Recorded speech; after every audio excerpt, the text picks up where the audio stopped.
All right, let's do this again. Let's go back and try to kill some stuff.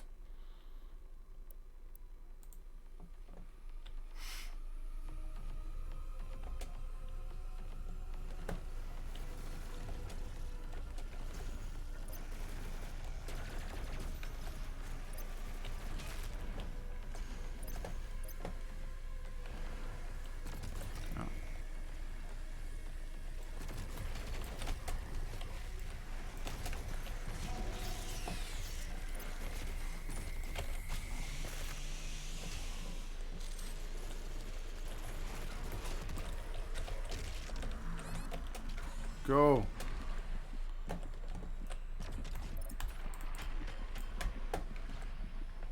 Oh shit! Gonna spawn right in front of me? Just like that? Oh yeah. That's not gonna work. It's not gonna work at all. Alright, we'll try again. We'll just keep trying. It's been, I don't know, what, 26 deaths, maybe 28, something like that. Shit, I did it again.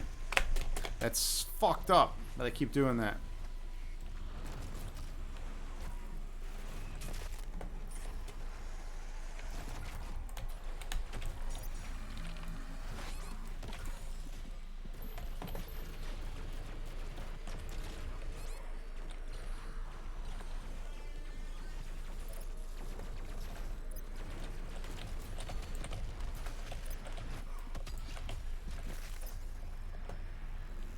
All right.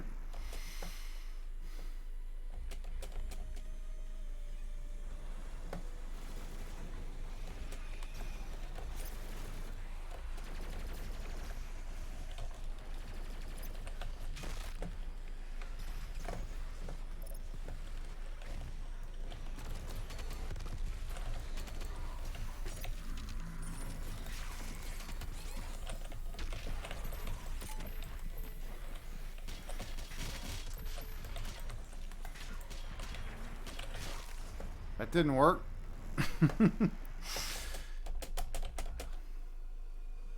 Try again.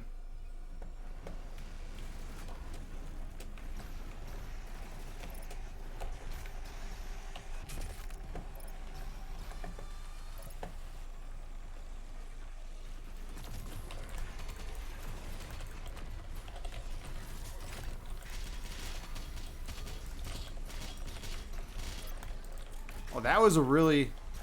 Well, I was going to say that was a really good start.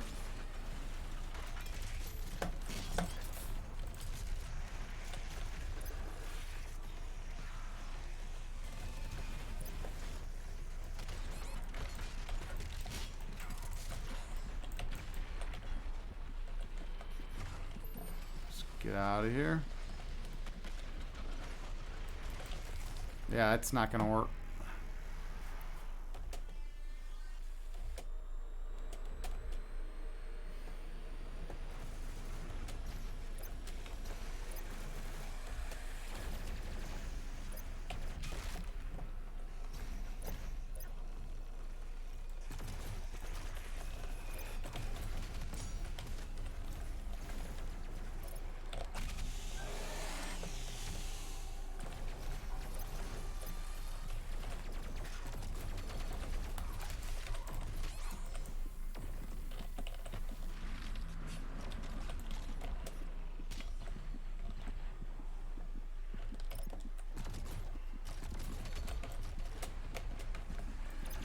Oh, I'm toast.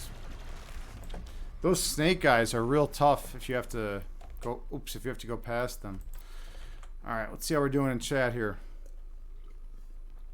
Herbert, you say, have you been able to get back to yoga? No, I have not been able to get back to yoga. That's another really bad thing going on right now. Yoga is one of the ways I center myself, and my low back's been so jacked up that I have not been able to do yoga, and I've not been able to do the things that I need to do to be able to center myself. So that's kind of another thing going on right now. All right, let's go back. We're just gonna keep killing shit.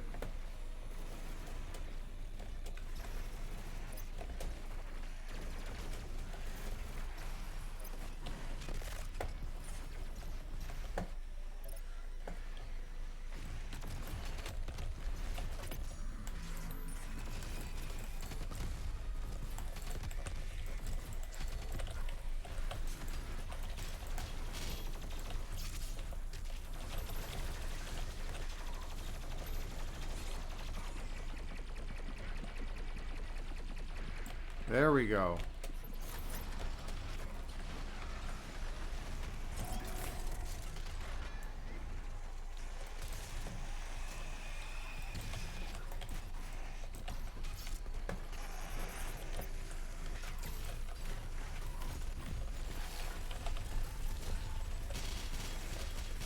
Oh shit.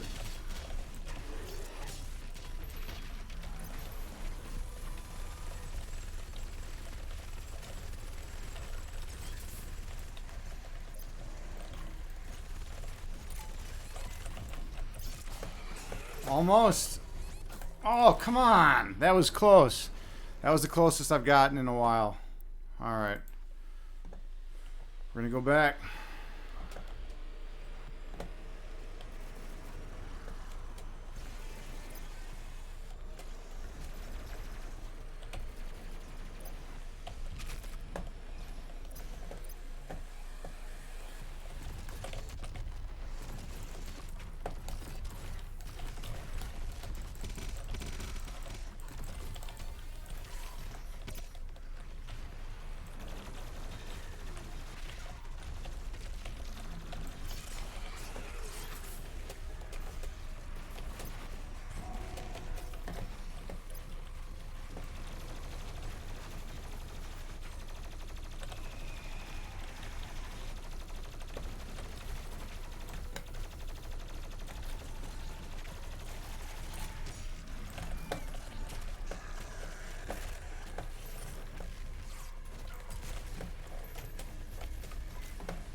Whoa, shit. A lot of dudes.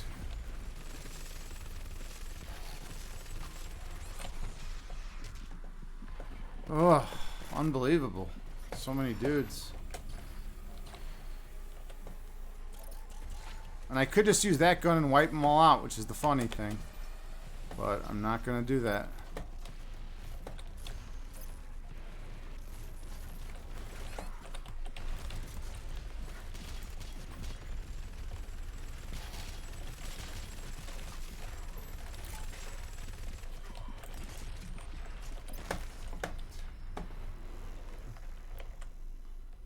Alright, let's go back.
Oh, this guy's here already?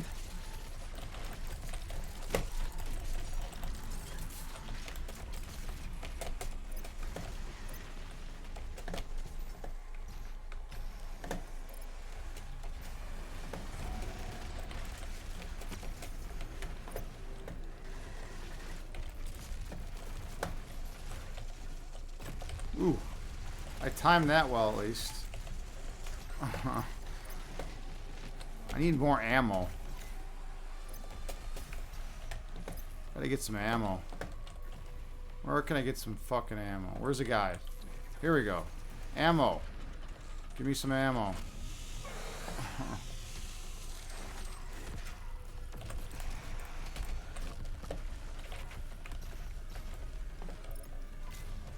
Oh shit. Alright, we're getting close. If this damn gun wouldn't fucking misfire.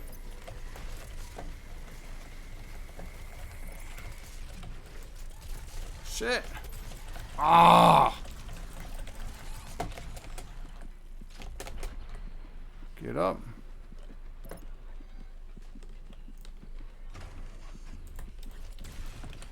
No, this is ridiculous. Ah, oh, so close. No, we're not exiting. We're gonna try this again.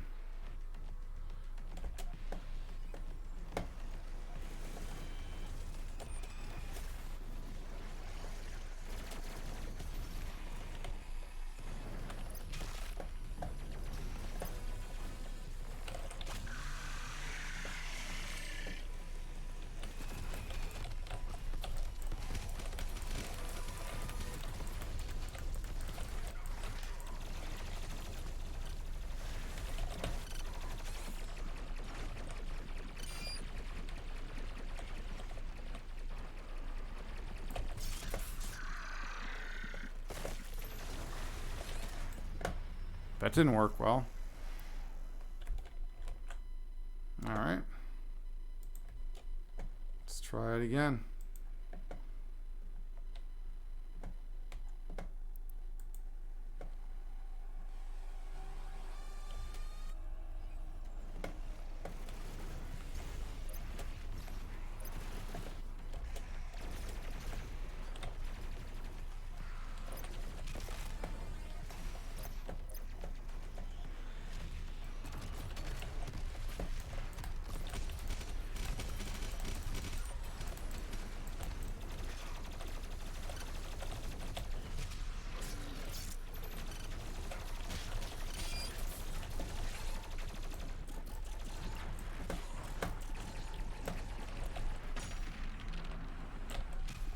Oh my god, there's a million dudes right there.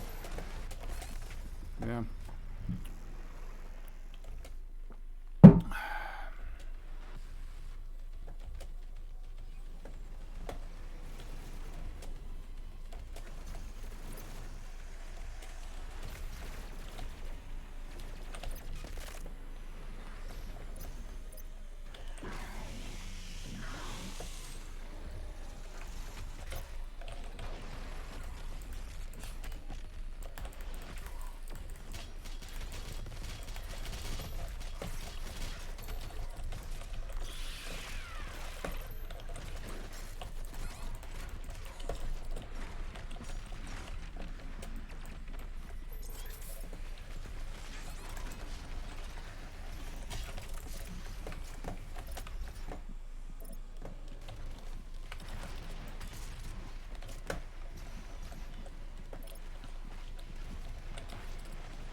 Yeah.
Fuck.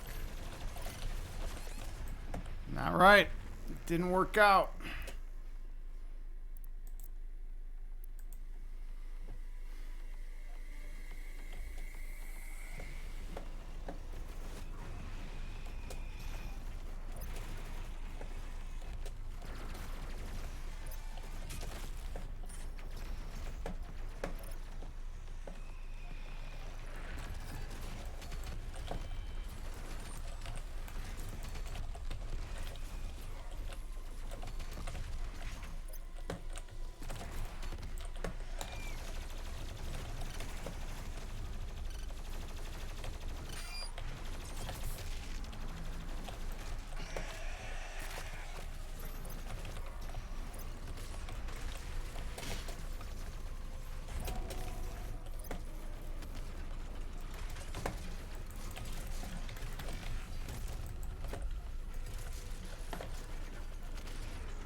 Oh, fuck. I just used the good weapon.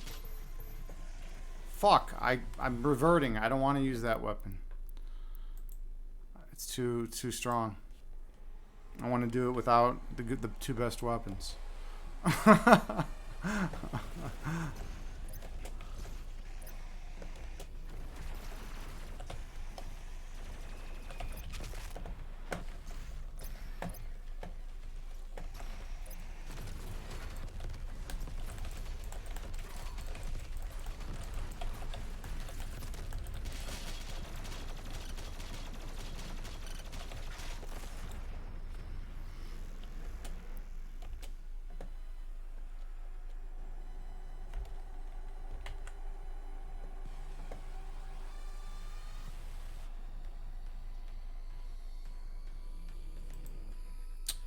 Oh, I'm not even sharing my screen. Cool. Now I am. Now we are.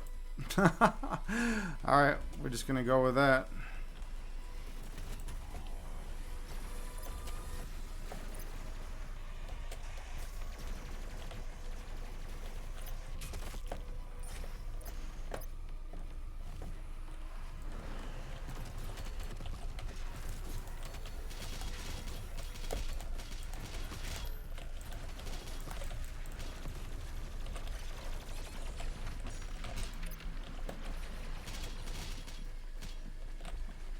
See, am I sharing my screen now? Yeah, we're good.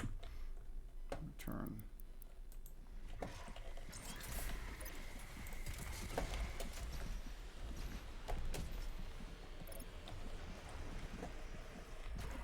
Let's go over here.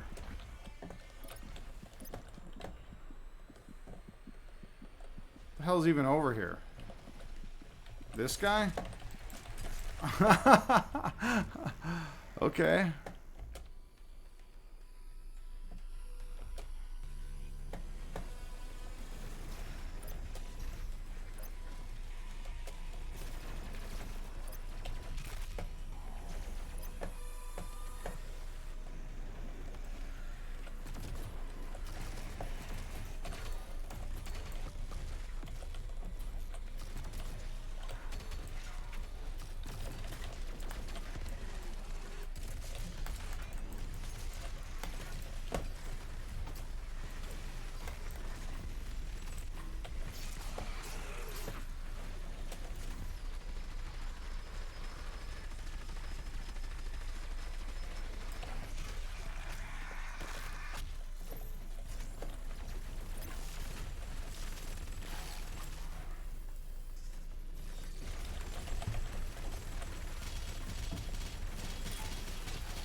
Nope, not gonna use that good weapon.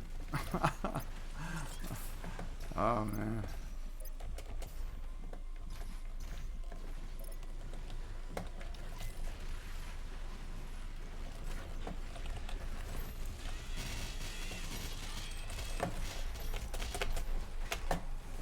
Oh.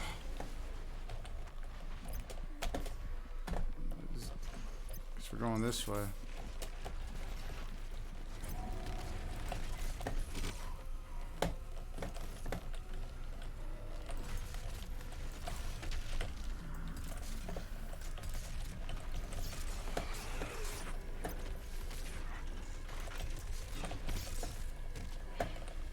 Alright, this is actually a really good run.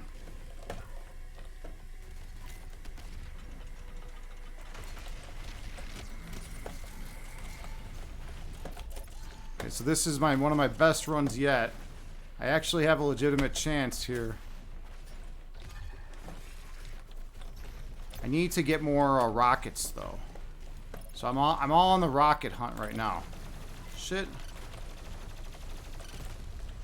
Need to get rockets. So I need to find a guy like that guy. Give me rockets. There we go. More rockets. Oh, move.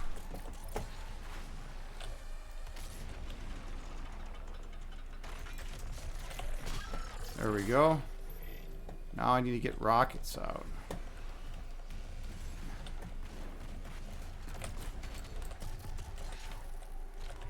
Oh shit.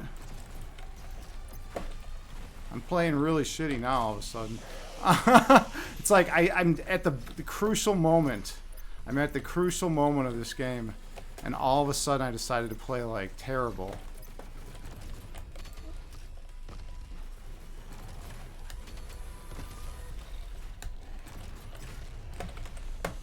Got it. Got it. Holy shit. Let's see if I can not die to these guys now. This is just the fodder. Oh, alright. Now just pick up any extra ammo and move on. And that's Doom Eternal. I think that's everything. No more ammo. Oh, yeah. That's everything. Alright. Time to move on. I just gotta get to the checkpoint.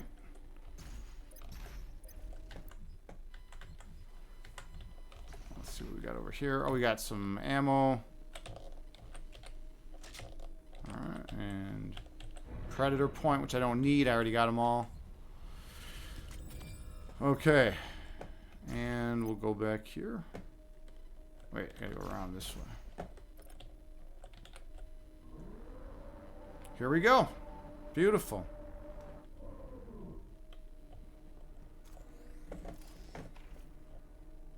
Where's the checkpoint? I think this is the checkpoint up here. Alright.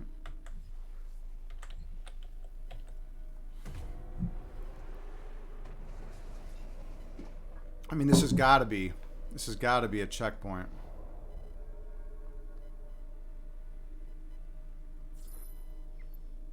Checkpoint reached. All right, we're done with Doom Eternal.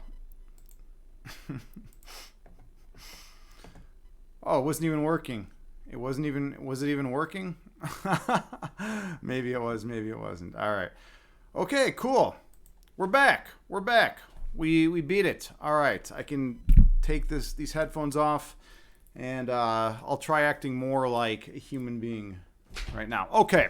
So, what are we going to do? We're going to do all sorts of stuff. We got Doom Eternal out of the way. Now we're going to play, we'll do some chess. We'll do guided, I think we should just hop into the guided meditation first. I know I've been, I put that out there as the first thing, and it's been a long time, and I haven't even done the guided meditation. So, yeah, let's see. Where are we at here?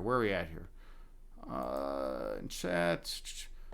However you say, Chad and JT have abandoned me and left it up to you to bring you out of the darkness, but you have defeated the Starbucks God and have faith in your powers. Nice. Hurry, yeah. Well, thank you for destroying the Starbucks God. You know, I'm not a fan of that Starbucks God anyway. I don't know what the deal is with that guy. JT said, "Hello, Herbert. I will never abandon Andy James ever. Hands are occupied. That's all. I'm bringing him back to the light in my own way." Cool. Herbert, you say you were listening to Thoreau's Walking, and he mentioned how he walks for 4 hours a day without concern to his other concerns. Reminded me of how I would go to the water and tell myself I have nowhere to go and I have nothing I need to do. Yeah, that's absolutely the case. Definitely. I can see that. I feel like I'm blurry. I feel like I'm blurry right now. There we go. Well, hold on. Let's get this back in order. We might have to do like light and then... That's a little better. I still feel... I feel a little blurrier. Let's do some light for a second. Let's do some light. Am I blurry? A little bit, yeah.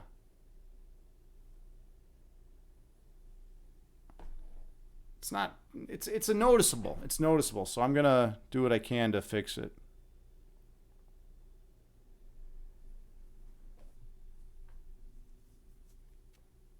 And there we go. It's fixed. All right, cool. Let's take a break. I'm gonna fill up my water. Do a little stretching. We'll take a couple minute break, and then we'll do some meditation. All right. We will be right back.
All right, we are back. Okay, we are ready for some guided meditation. We are going to do this. This is going to be good. JT, you say that's a beautiful way to see it all. Yeah, Herbert has a nice idea there. I love it. I love it. I was thinking how when you go for a walk in the woods, you look for pretty plants and flowers. But you're walking in the city and you're listening to it. So you start imagining the people were like flowers. Yeah, that's a cool thought. I like it. I like the imagery. All right, so I always come out here, and some days I have a lot of energy, some days intensity. Today we were doing Doom Eternal, and then we slow things down.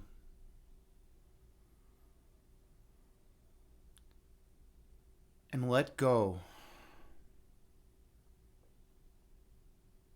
of all that pain and suffering.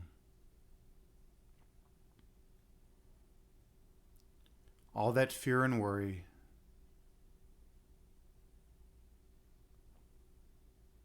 That plagues us.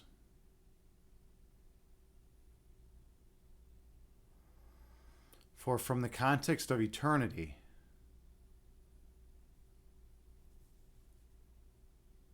we are one with the divine. And that can never change.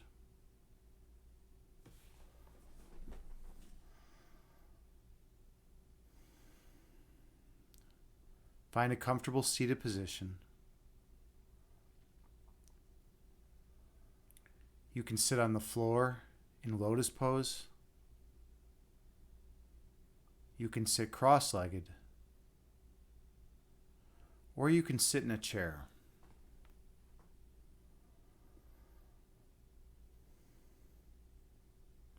The main thing is to find a position that is comfortable for you.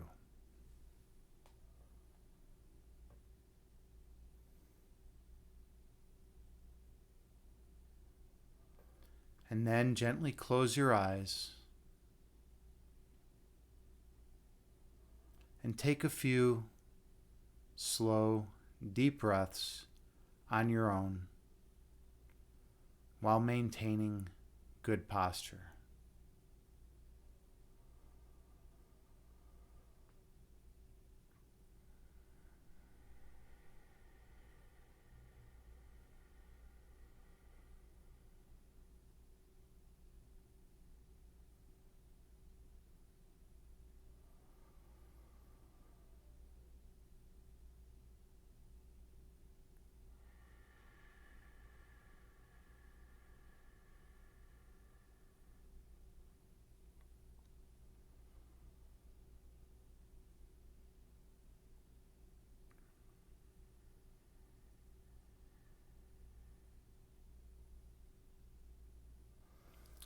Inhale through your nose, gently raising your belly. Exhale through your mouth, gently lowering your belly. Breathe in through your nose, slowly raising your abdomen. Breathe out through your mouth, slowly lowering your abdomen. Stay focused on your breath.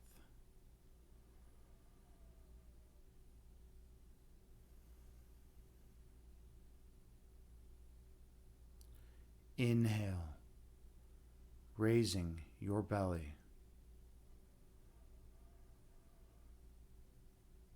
Exhale, lowering your belly.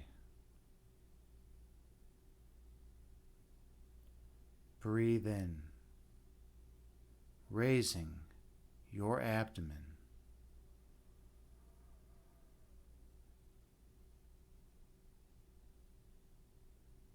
Breathe out, lowering your abdomen. Keep your awareness on your breath count.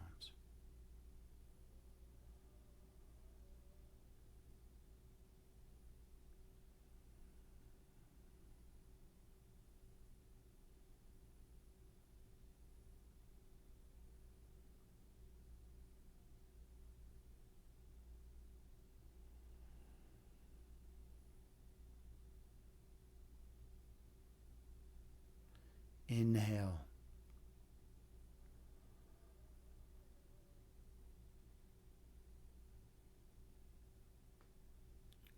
Exhale.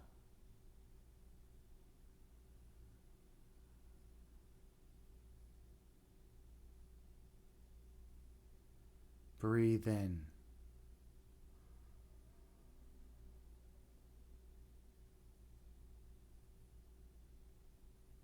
Breathe out.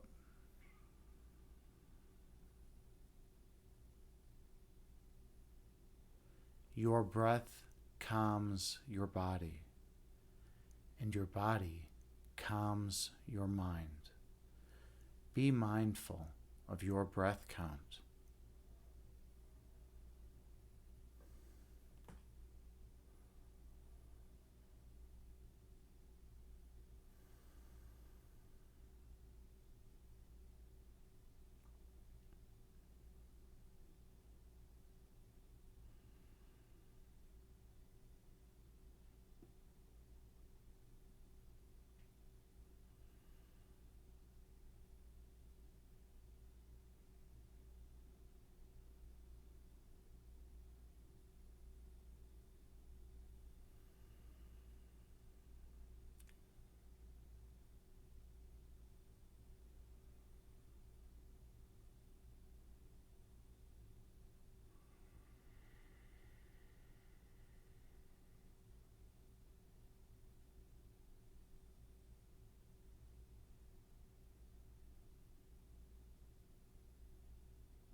Visualize yourself sitting on the tallest mountain peak.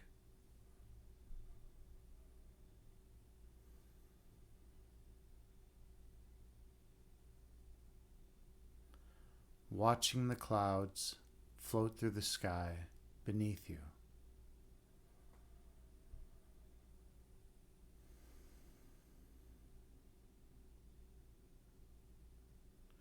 Two clouds come together and merge into one.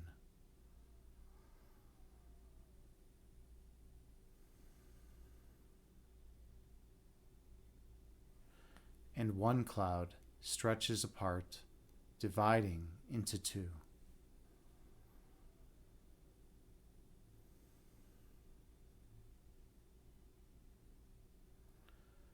These clouds move through the sky before disappearing over the horizon.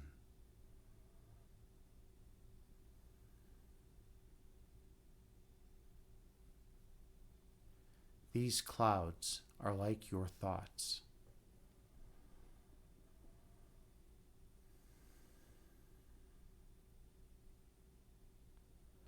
Thoughts come into being, exist for a while in conscious awareness, before disappearing from your mind.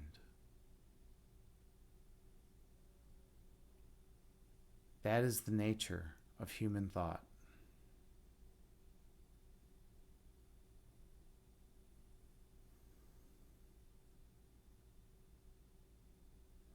Inhale.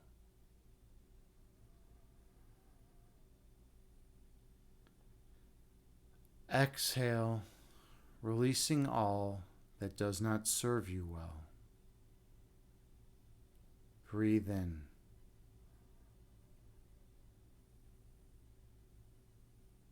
Breathe out, releasing all that is of no benefit. Stay focused on your breath count.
When thoughts arise in your mind, visualize them as clouds floating through the sky before disappearing over the horizon.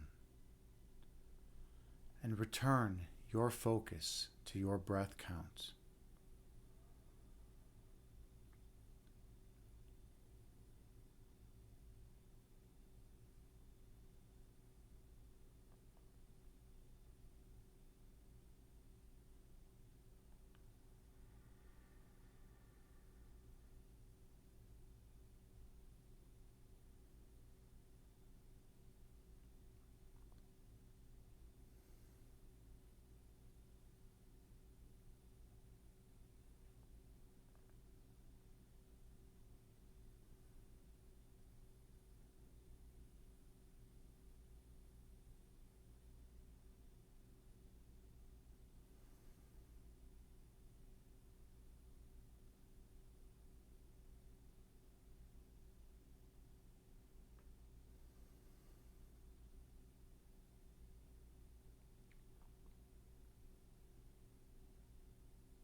Inhale.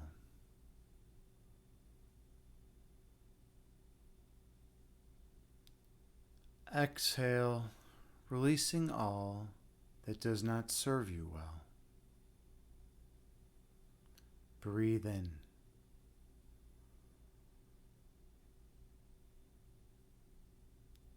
Breathe out, releasing all that is of no benefit to you. Keep your focus on your breath count.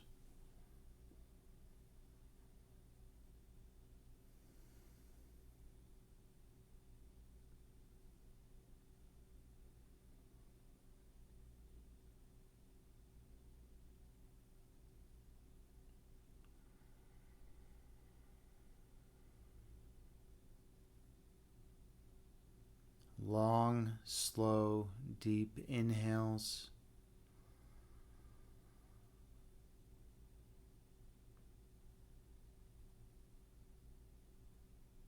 And long, slow, deep exhales.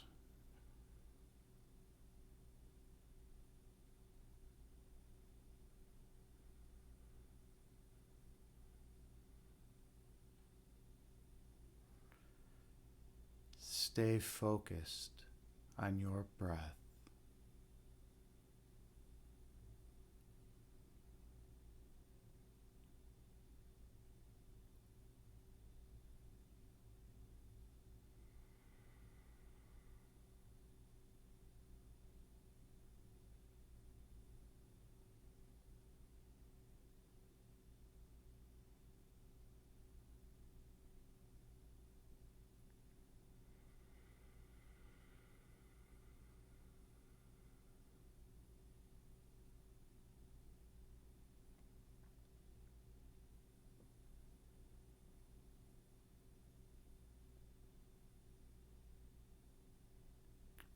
Stay focused on your breath.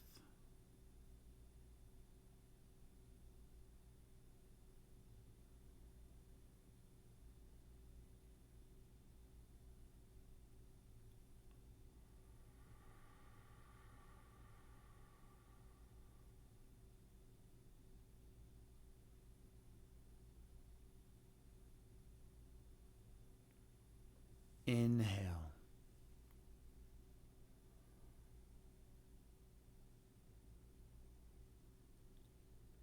Exhale, releasing all that does not serve you well. Breathe in.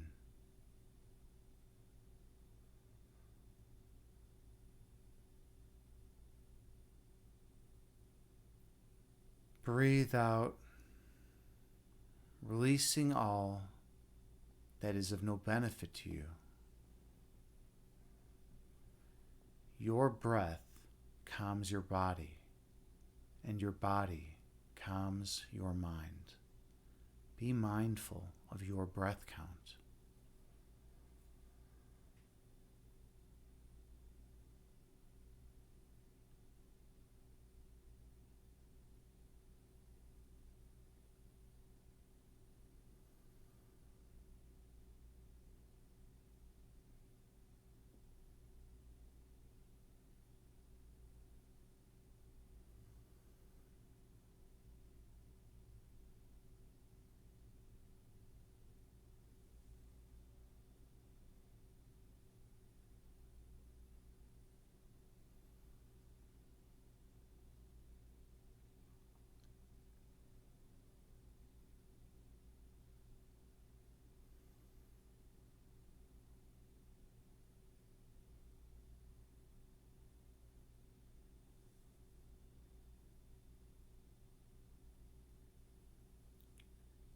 Your essence is love.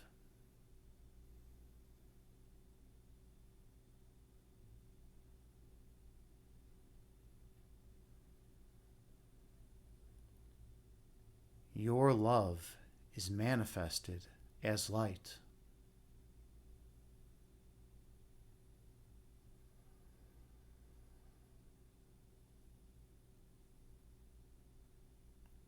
Your purpose is to shine your light on others.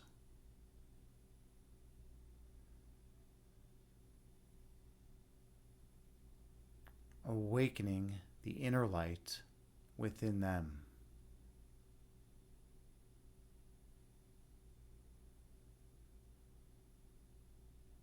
And they will shine their light on all whom they encounter.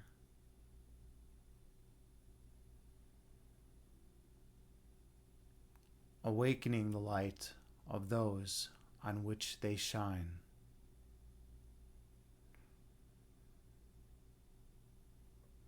Until all of humanity is glowing radiantly as one once again. Inhale.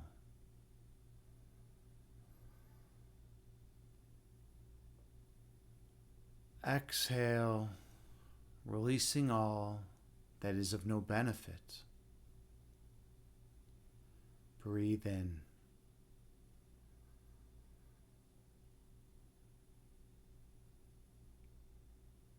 Breathe out, releasing all ego which obscures your third eye sight. Keep your awareness on your breath.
When thoughts arise in your mind, picture them as clouds floating through the sky before disappearing over the horizon,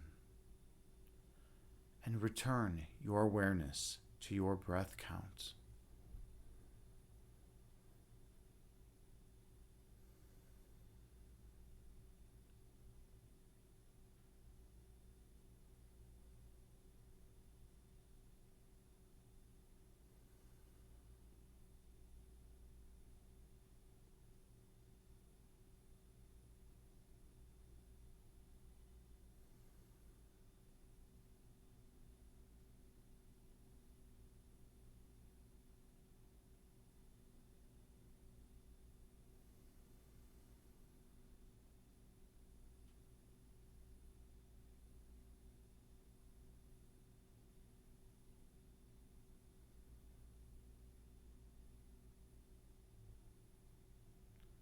Inhale.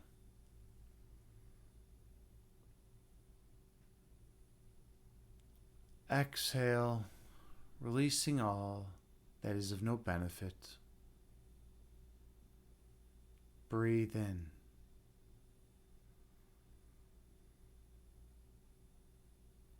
Breathe out, releasing all ego which hinders your evolution. Keep your focus on your breath.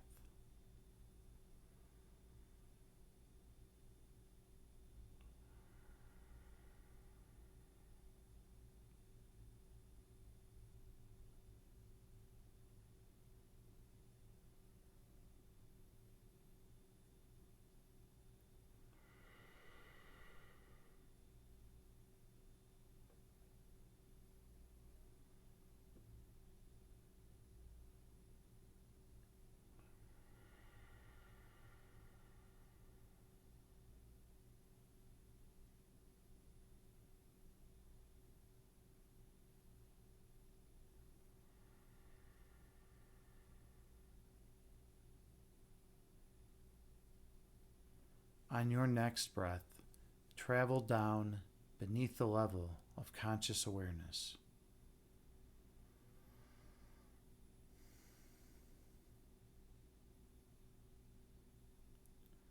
Go to the region of your heart chakra.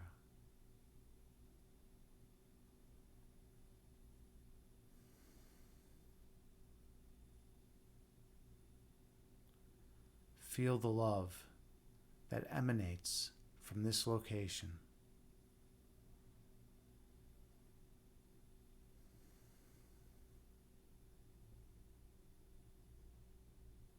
And the warmth which surrounds that love.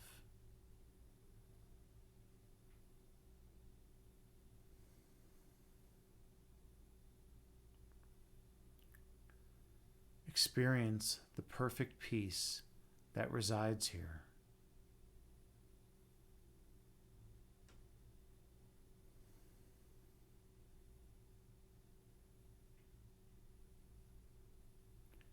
And the joy which accompanies it.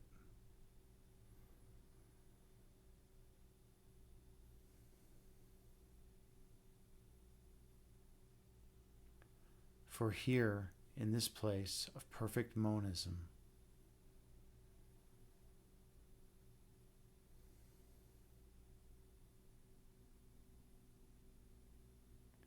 opposition cannot enter.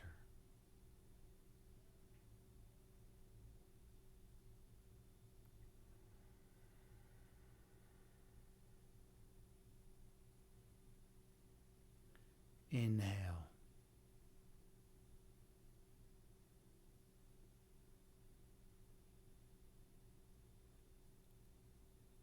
Exhale, releasing all that does not serve you well.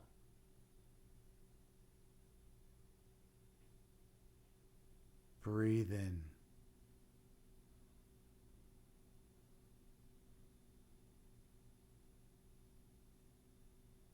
Breathe out, releasing all ego which blocks your third eye vision.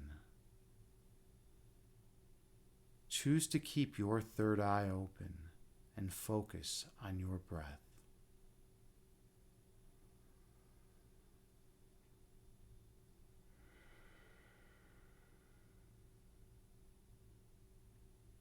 Be tenacious in your desire to keep your third eye seeing the world as it is, not how it's supposed to be. Inhale.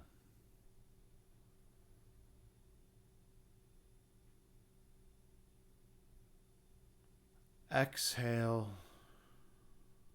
releasing all stress and tension from your body.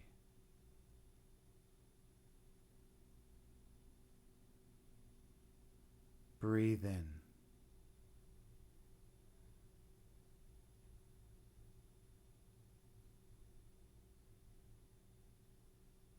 Breathe out, releasing all fear and worry from your mind. Everything is perfect in this place. And it is here where truth is remembered. Focus on your breath count.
On your next breath, travel down beneath the level of conscious awareness.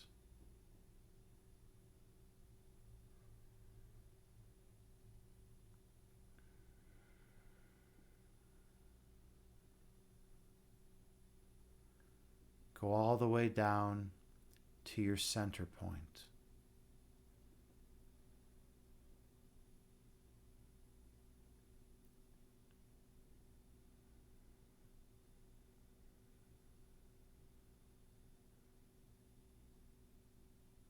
The place existing at the centermost point of your being.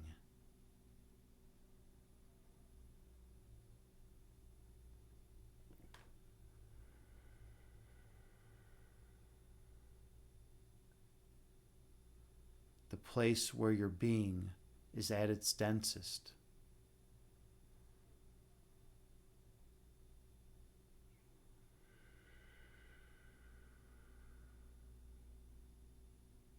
If you had to be a single point, where would that point be located?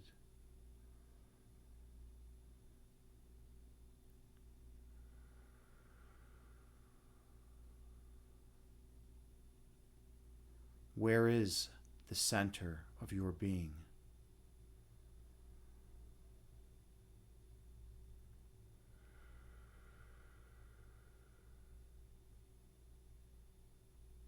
Open yourself to your center point.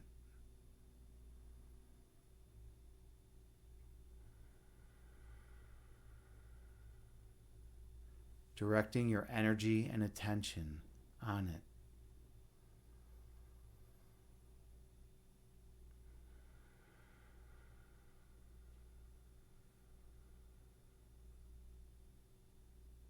Focus on your center point.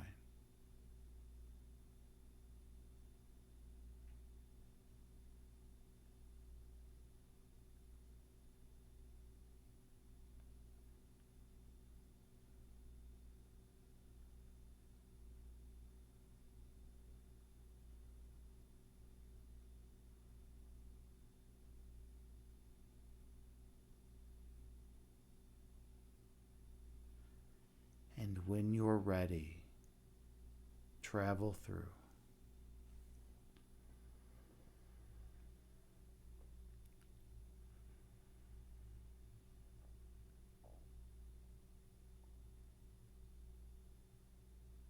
I'll see you on the other side.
Here, at your center point, you remember your true identity.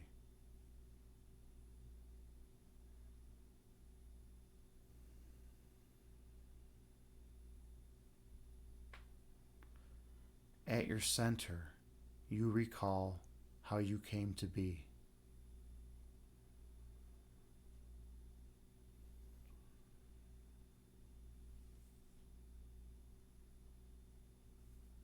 Here, at your center point, you remember your divine purpose.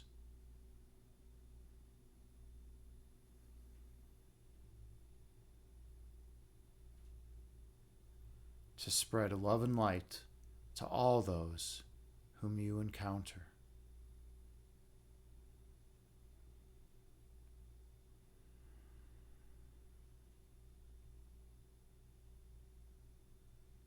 Here, at your center point, you exist in a state of monism.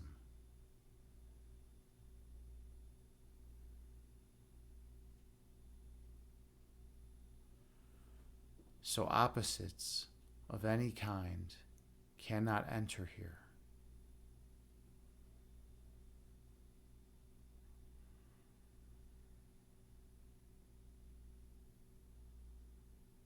For you were created to be eternally as one.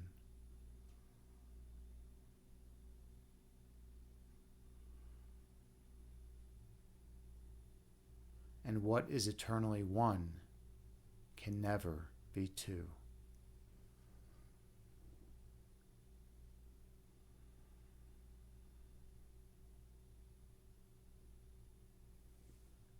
Inhale.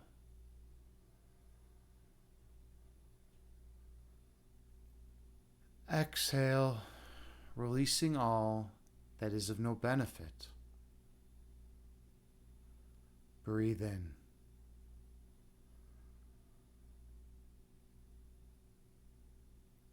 Breathe out, releasing all ego which obscures your third eye sight. Inhale.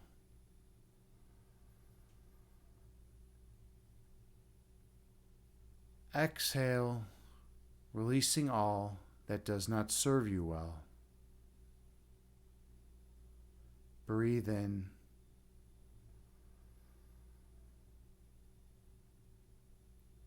Breathe out, releasing all existential angst from your being. Focus on your breath count.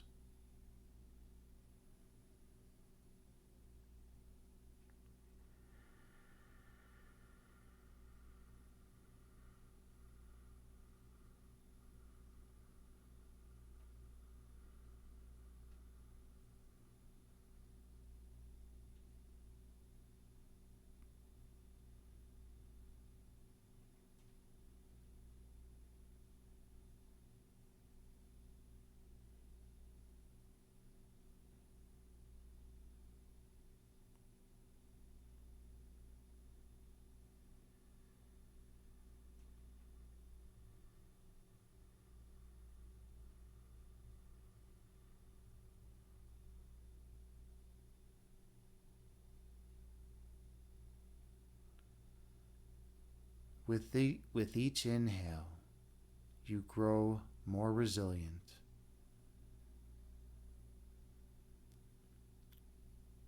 And with each exhale, you release all that does not serve you.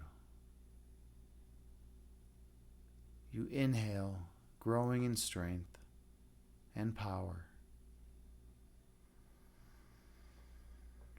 You exhale, releasing all that would bind you here. Inhale, focusing all your energy on your internal light. Exhale, releasing any toxicity from your body. Breathe in, focusing all your energy on the perfect place of oneness inside. Breathe out, releasing all fear and worry from your mind. Gently open your eyes, returning to the present moment, bringing with you the peace from this meditation throughout the remainder of your day. Namaste.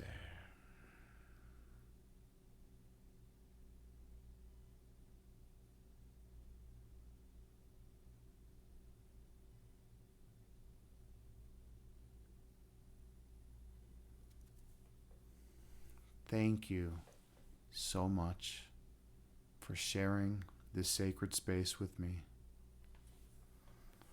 I am honored and humbled to be here with you as your meditation guide. I hope each one of you feels more peace, love, and light in their lives. And I hope you feel more centered than you did before the meditation. Meditation is a powerful tool. Before tonight's meditation, for instance, I was having a really difficult time. I was really upset. I was depressed and angry. I played Doom Eternal for about 45 minutes to preface this meditation. And I went into the meditation feeling that way. And now I feel wonderful. Now I feel perfect. There's no other way that I would want to feel than how I feel right now. So if we can go from a state of pure anger and rage and depression and despair to a state of glowing love and joy and radiance within via the means of meditation, what a wonderful blessing to have in our lives. Meditation is truly a wonderful thing. It's a remarkable thing. All right. JT, you say, love. Lots of love to you too, JT Farms. Thank you so much. I appreciate you so much. You're such a wonderful human being. My fellow fire poet, JT Farms. Those of you who don't know, she is the channel shaman, and she's actually a legit shaman too. She's got it in her blood. Her father was a shaman. And she regulates the energy in here. She's also a fire poet. That's how JT and I met. We met doing through poetry. We were posting our poetry in a bunch of the same Facebook poetry groups, and we fell across each other. We found each other, and we did a collab, and it was great. I wish we still had that. JT, do you still have that early work? That one collab we did when we first met? I think it was just on a post, right? I think it was in the comments section, right? All right.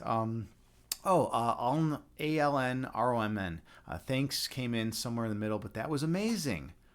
Awesome. You say not really tired, but could stop yawning towards the end when I breathe out. Couldn't. Oh, but couldn't stop yawning. Yeah, it definitely can bring you to a more peaceful state, right? It can slow you down and kind of make you feel that internal love and energy. It definitely has that power. I was feeling like garbage before the meditation, to be perfectly honest. I mean, anyone who saw me in this stream, anyone who was here when I was playing Doom Eternal saw my condition and will bear witness to what I was experiencing. And it's good. It's good though to be able to self-regulate one's emotional state. Right? It makes you feel like there's hope.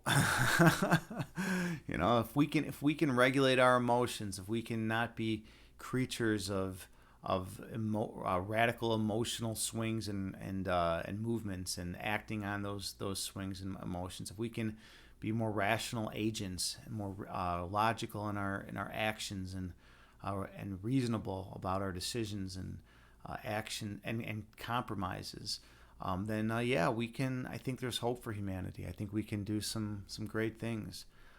It's when we let ourselves get carried away by emotion that all the atrocities of mankind have occurred.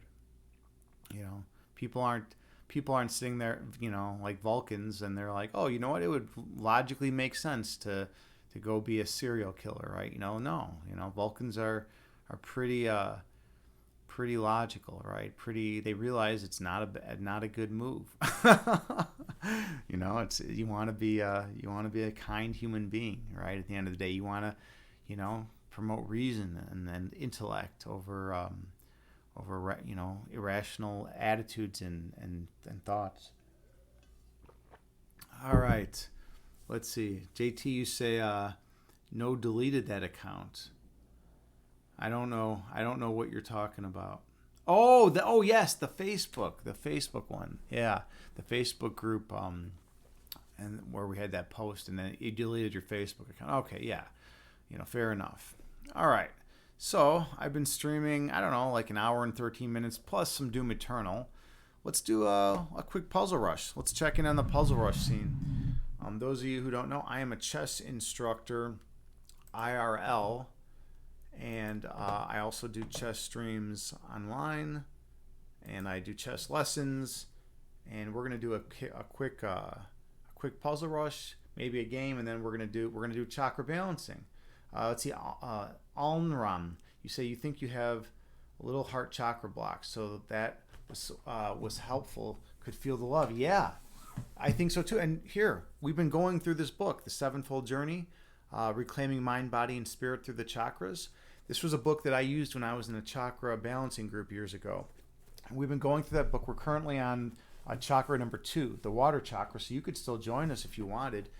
And you could get in, and we're cleansing our chakras. We just finished the root chakra. We just started the water chakra. So it's definitely, yeah. And I have the Tao Te Ching right here, and Lao Tzu is one of the greatest authors of all time, and we have his 81 verses right here, and we've been going through and reading from the Tao Te Ching. Let's read one. We'll read one from the Tao Te Ching. And then maybe we'll even do the chakra balancing, because those all kind of go well together. They're kind of paired together nicely with the meditation, right? We did the peaceful, calm meditation, and then we'll read from the Tao Te Ching, and then we'll cleanse our chakras. I think that's great. Then we'll play chess. We'll do it. We'll do that. That will be the order of operations for today. Oh, cool! I can read that. This is cool. I can read this with the amount of light I have in here. I don't have to actually, move. All right, where are we at here? All right. We're early on. Let's see.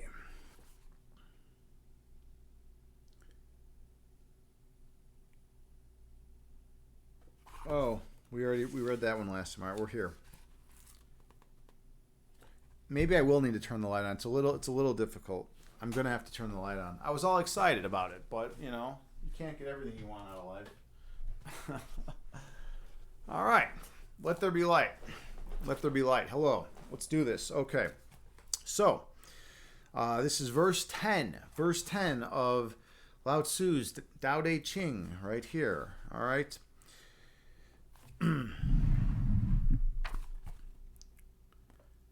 By not setting foot outside the door, one knows the whole world. By not looking out of the window, one knows the way of heaven. The further one goes, the less one knows. Hence, the sage knows without having to stir, identifies without having to see it, accomplishes without having to do it. Oh, that was fire. That was fire. We got the fire quartz out for that one and everything. That's a fire quartz. That's fire quartz worthy. That's beautiful.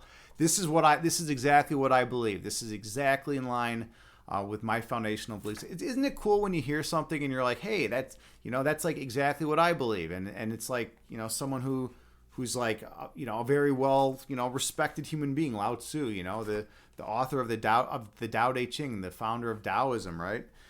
That's pretty cool that him and I are on the same page about that. I got to read it again because it's so beautiful, and then we can discuss it. Herbert, yeah, we're going to discuss it in just a minute. I'll read it through one time, and then we'll read through each line and discuss it. By not setting foot outside the door, one knows the whole world. By not looking out of the window, one knows the way of heaven. The further one goes, the less one knows. Hence, the sage knows without having to stir, identifies without having to see it, accomplishes without having to do it. Everything is within. That place of pure love, that place of pure oneness, it's within. You don't need to venture out into the illusory dualistic framework to try to find something, to try to learn something. The more you get attached to things in the external environment, the more you become a slave to that world. By going, the real world, the true world is within you, and it's accessible any given moment via means of meditation, via means of yoga, of kumnaye, of qigong, of tai chi, the internal energy arts. You can tap into that energy, and then you have knowledge, right? And so that's what he's saying here. He's saying by not setting foot outside the door, one knows the whole world. You don't need to go out of your door. That you're not, by going out of the door, you're not gonna know the true state of being, which exists within oneself. That's where truth lies. It doesn't lie out there. It's not external of the individual. It's internal. And that's a big mistake that a lot of us make. By not looking out of the window, one knows the way of heaven, because heaven is inside. Heaven is here. It's within you right now. It's never gone away. It's always been right there within you. It's just a matter of the ego trying to block it from our vision, trying to not let us see it. But it's really there right now, and we can feel it. We can access it through the internal energy arts. The further one goes, the less one knows. Yeah, the further you go out into the external world and say, my happiness is contingent on a state of affair X occurring. My happiness is contingent on state of affair Y occurring. My happiness is contingent on state of affair Z occurring.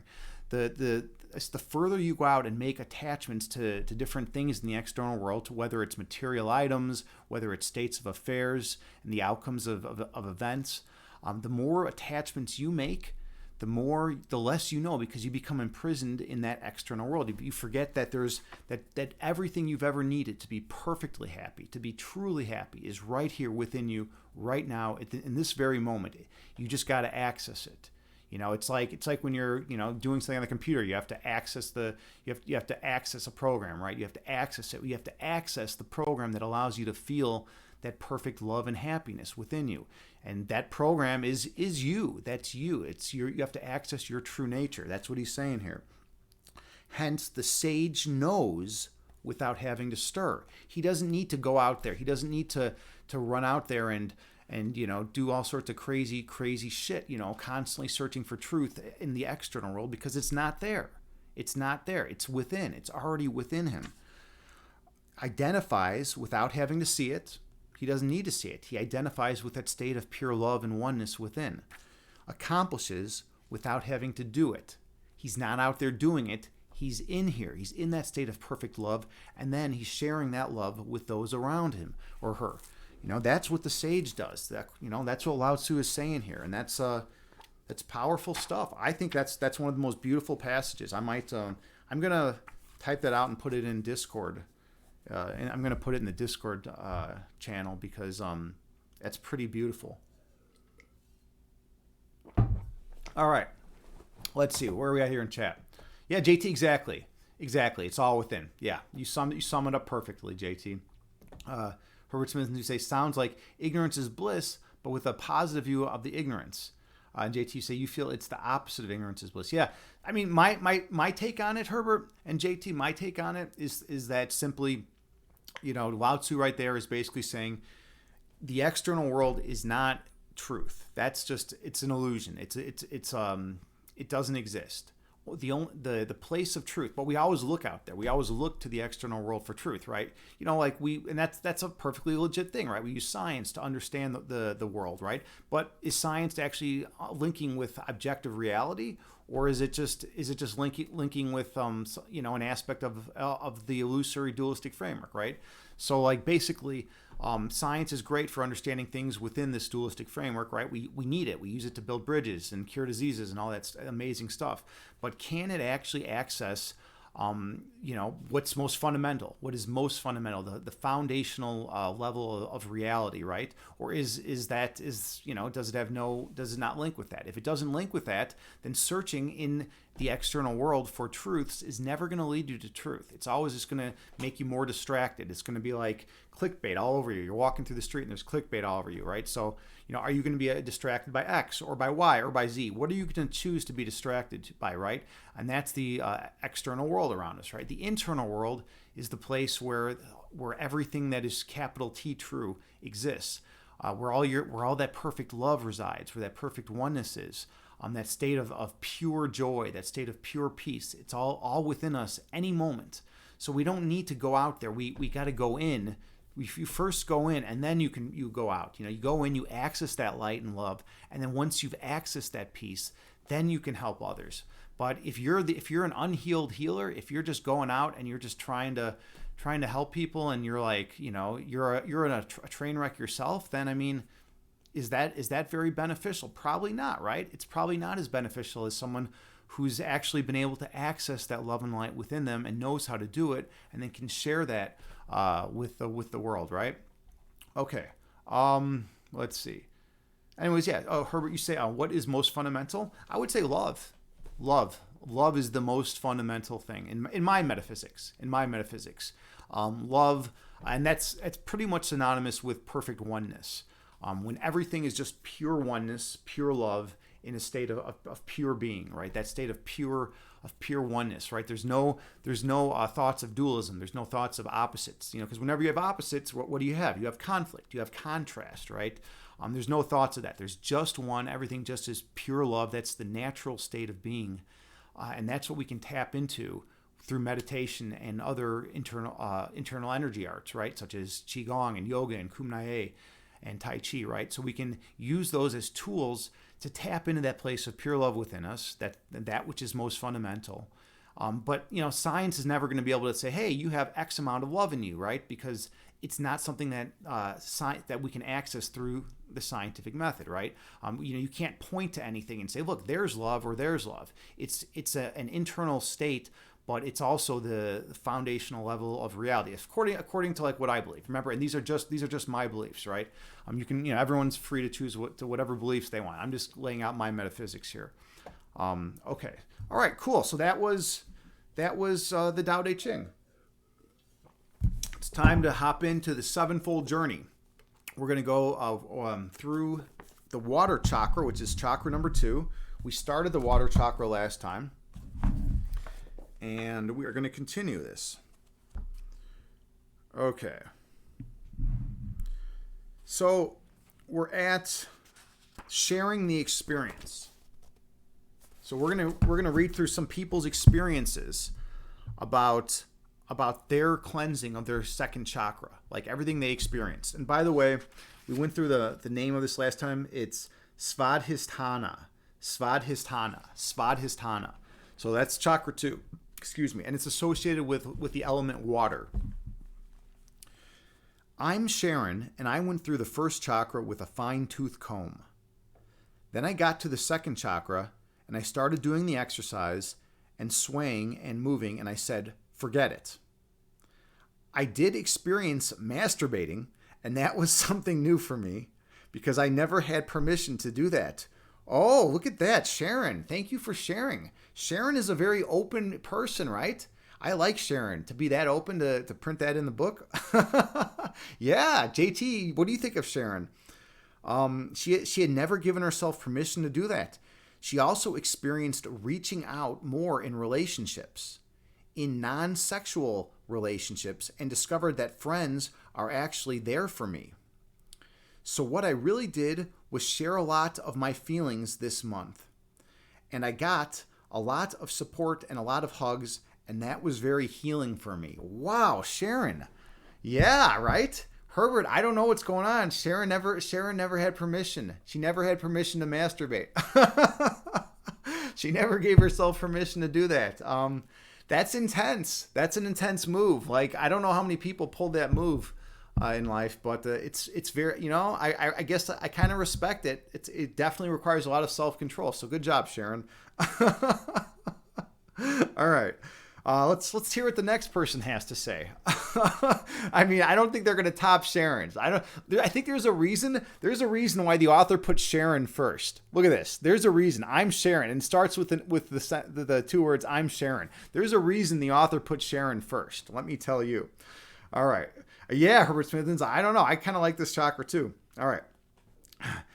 I took some time off work to do some first chakra stuff, and I ended up not doing any of it, but calling up friends and reaching out and spending a lot of time socializing. Actually, developing a social life, which is something I haven't had outside of my job. I even had a few dates, so that was exciting. I also had the privilege of being present at a birth, and I found it a really amazing experience. I have never particularly wanted children or done childcare, but I found it made me look again at all those issues. Okay, so right here, it helped this guy think about maybe having kids. That's kind of intense, right? You're clearing up a chakra, and then all of a sudden you want kids. Wow, that's pretty intense. Herbert, you said she did not defeat the Starbucks god. Maybe so. Sharon could not defeat the Starbucks god. All right. The next one. For me, this month has been one of experiencing the most powerful emotions. Sadness and tears. Anger, where I feel like pulling doors off their hinges, and things I haven't felt in a long time. I've been married 25 years, and it seems like we're going through a crisis, and I keep going back and forth about how I feel about it, even hour to hour. I'm learning to flow and learning not to draw conclusions. I've had wonderful second chakra intimacy and bonding with friends as I've gone through this.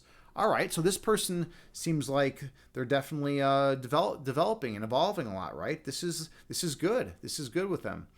All right. Let's see, the next person. I thought the first chakra was easy, and I thought I would just breeze through this. But during the second chakra, I started feeling sick to my stomach. I've been married 15 years, which seems like forever.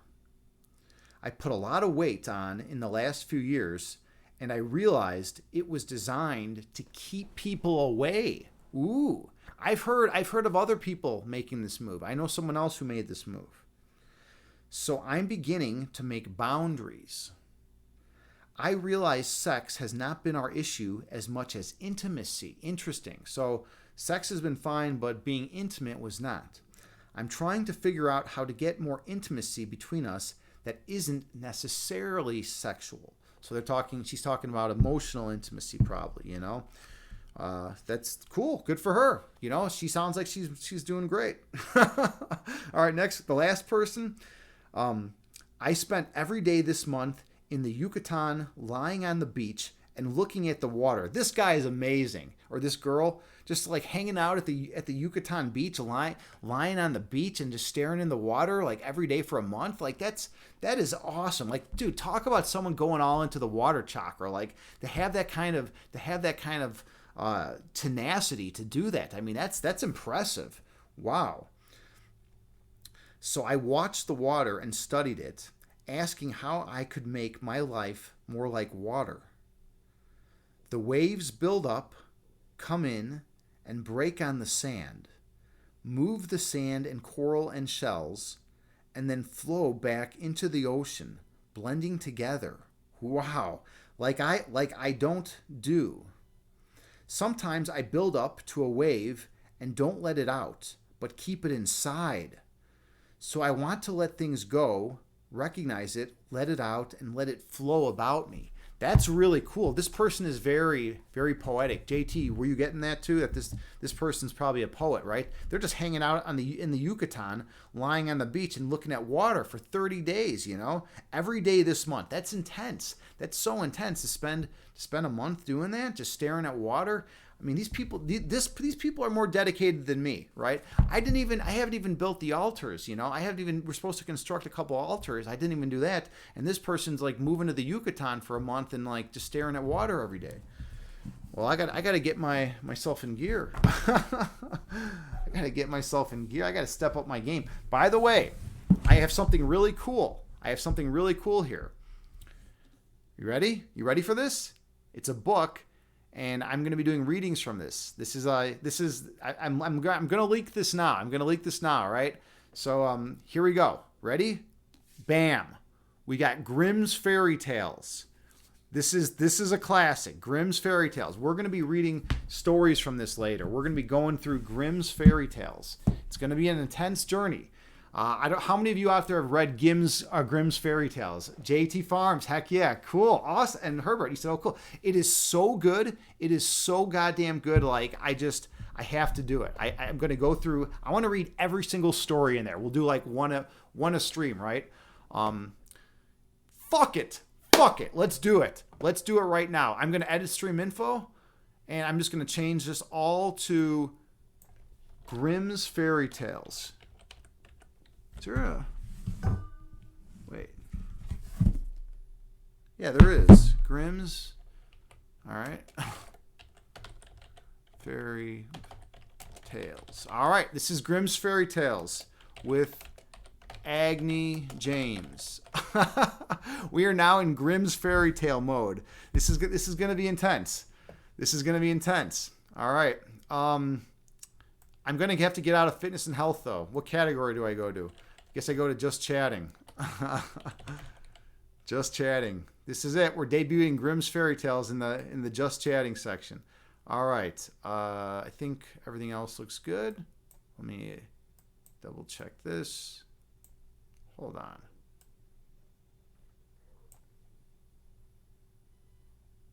Why is that being a little weird? Oh, there we go. Okay, we're good. Bam. Okay, we updated the stream title. This is huge. So we got the stream title updated. And what else? Just gotta adjust this, and then adjust this, and then adjust this window. The windows got a little intense there. All right, sometimes the windows get intense. That was an intense window. Okay, all right, cool. Okay, all right, we're gonna do this. This is the first time. I've ever done this. Okay, Alnram, you say, nice. My wife was just reading that to our kids yesterday. Yeah, Grimm's is amazing. It's so good, but it can be dark. It can be dark at times too. Like some of it's pretty intense, right? So, oh, that's such a good one. I kind of want to read one I just read the other day, but we should start at the beginning. I think. How long is this stuff?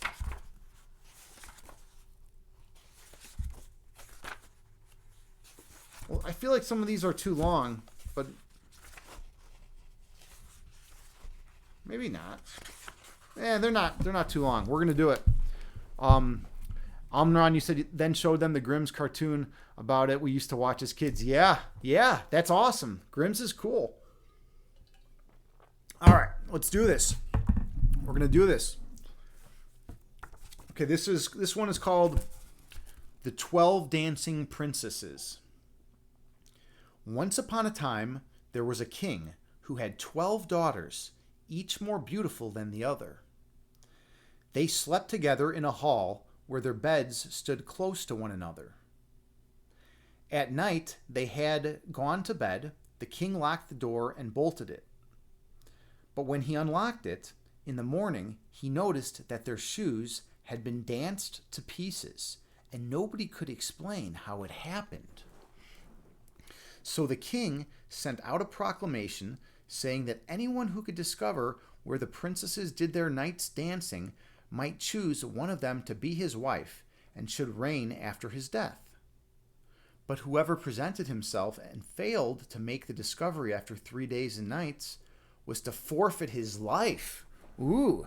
All right, this is exciting. You get 3 days, otherwise they're going to slit your throat. A prince soon appeared and offered to take the risk. He was well received, and at night was taken into a room adjoining the hall where the princesses slept. His bed was made up there, and so he was to watch and see where they went to dance. And so that they could not do anything or leave without being seen, the door of the room was left open. But the eyes of the prince grew heavy, and he fell asleep. When he woke up in the morning, all 12 princesses had been dancing, for the soles of their shoes were full of holes. The second and third evenings passed with the same results. The prince was then granted no mercy, and his head was cut off. Yeah, this is dark. This is serious. Many others came after him and offered to take the risk, but they all forfeited their lives. Wow. Now it happened that a poor soldier who had been wounded and could no longer serve found himself on the road to the town where the king lived. There he fell in with an old woman who asked him where he intended to go. I really don't know, he said, and he added in fun, I should like to discover where the king's daughters danced their shoes into holes, and after that I should like to become king. That is not so difficult, said the old woman. You must not drink the wine which will be brought to you in the evening, but must pretend to be fast asleep. Whereupon she gave him a short cloak, saying, When you wear this, you will be invisible, and then you can slip out after the 12 princesses.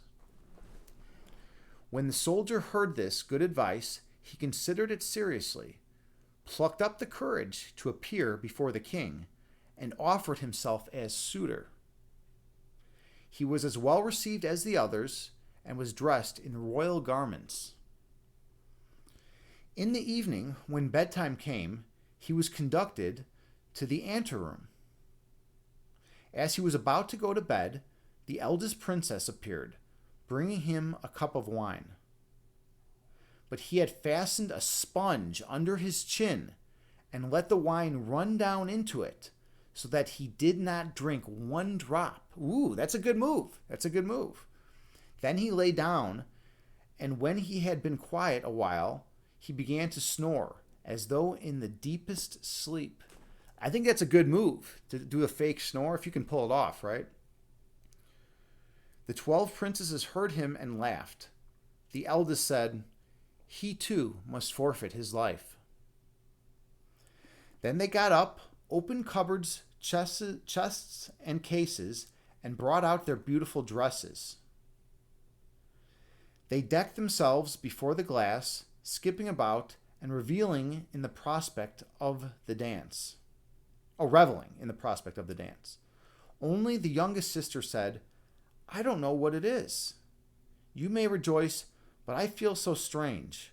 A misfortune is certainly hanging over us. She had a premonition. She knew bad things were going to happen.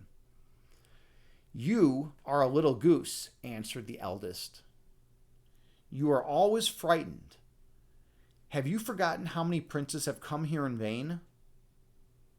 Why, I need not have given the soldier a sleeping draught at all. The blockhead would never have awakened." When they were all ready, they looked at the soldier, but his eyes were shut and he did not stir. So they thought they would soon be quite safe. Then the eldest went up to one of the beds and knocked on it. It sank into the earth, and they descended through the opening, one after another, the eldest first. Ooh, pretty cool. I think that's pretty badass. All right. The soldier, who had noticed everything, did not hesitate long, but threw on his cloak and went down behind the youngest. Halfway down, he trod on her dress. She was frightened and said, "Who was that? Who is holding on to my dress?" All right, tension's building, tension's building. "Don't be so foolish. You must have caught it on a nail," said the eldest. Then they went right down, and they got quite underground. They stood in a marvelously beautiful avenue of trees. All the leaves were silver and glittered and shone. The soldier thought, I must take some token with me. And as he broke off a twig, a sharp crack came from the tree. The youngest cried out, "All is not well. Did you hear that sound?" So the youngest knows something's up, but the eldest keeps putting her in her place. "Those are triumphal salutes because we have eluded our prince," said the eldest. Next, they came to an avenue where all the leaves were of gold, and at last into a third where they were of shining diamonds. From both these the soldier broke off a twig, and there was a crack each time, which made the youngest princess start with terror. But the eldest maintained that the sounds were only triumphal salutes. Interesting. Yeah, the eldest is pretty stubborn right here. They went on faster and came to a great lake. Close to the bank lay 12 little boats, and in every boat sat a handsome prince. So they got 12 princes down there. So they're just going down there to hang out with the 12 princes.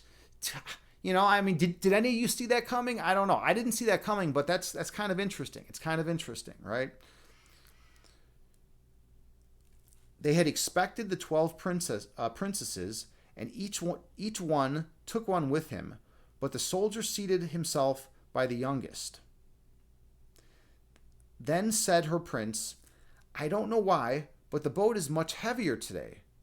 I am obliged to row with all my strength to get it along." Because you got the other dude hanging out on there now.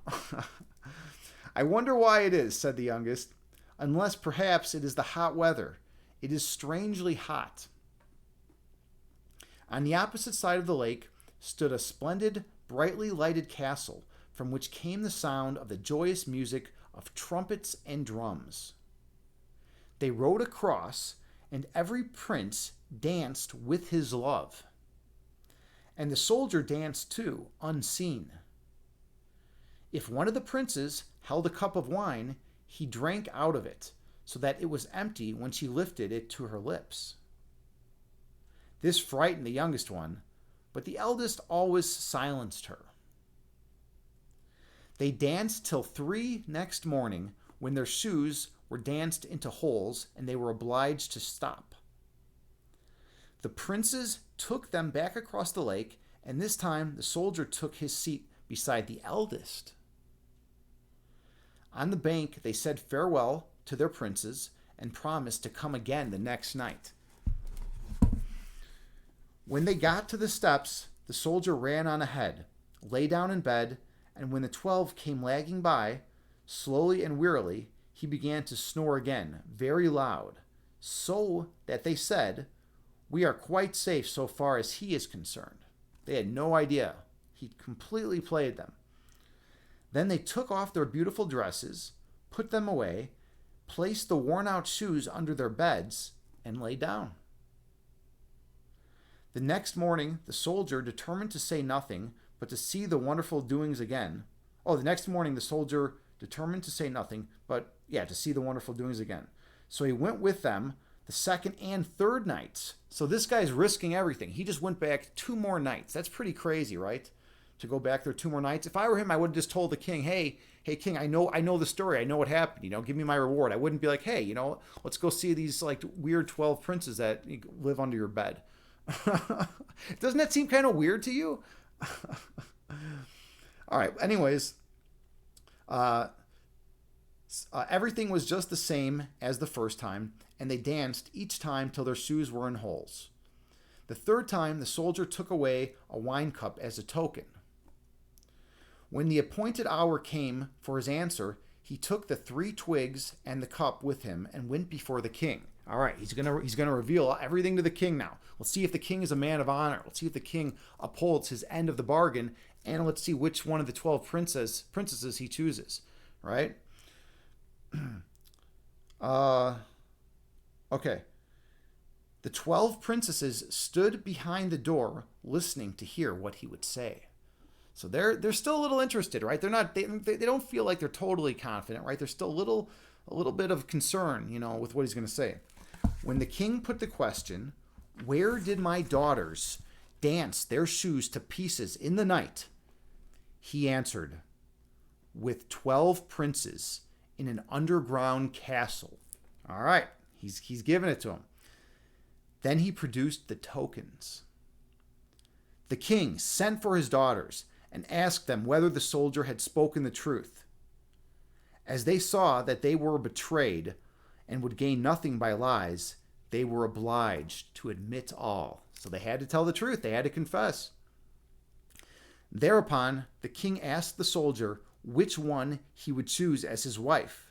He answered, "I am no longer young. Give me the eldest." He wanted the eldest. That's interesting.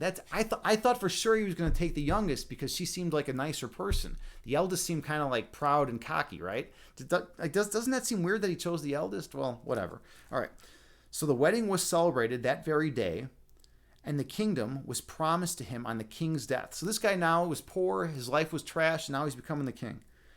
But for every night which the princess had spent in dancing with the princesses, a day was added to their time of enchantment. Okay, cool. All right, and that was the first story. We did it. That was the first story. That was entitled... What the hell was the title? The 12 Dancing Princes. All right, cool. A beautiful book. I got this book from my mom, actually, I believe. Yeah. This book was given to me to me and my sister in Christmas of 1986 by my mother, and I'm very grateful for that because this is a wonderful, wonderful book.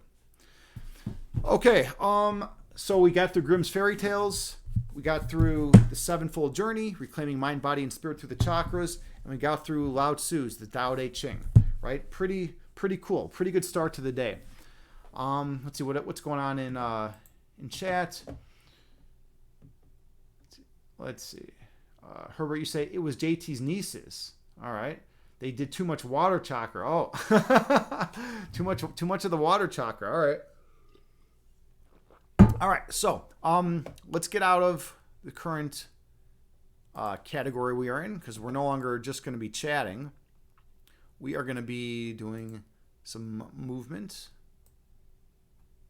Hold on. Let's change the title to chess. Yeah, I think we're in chess mode. Chess mode, right? We're just going to change it to chess. We're going to head over to the chess world. And I'm a chess instructor IRL. So that's what I do for a living. So I like to teach chess and play chess as well on Twitch. People seem to like it. People seem to dig it. Everyone likes it. If you don't like it, you're weird. Okay.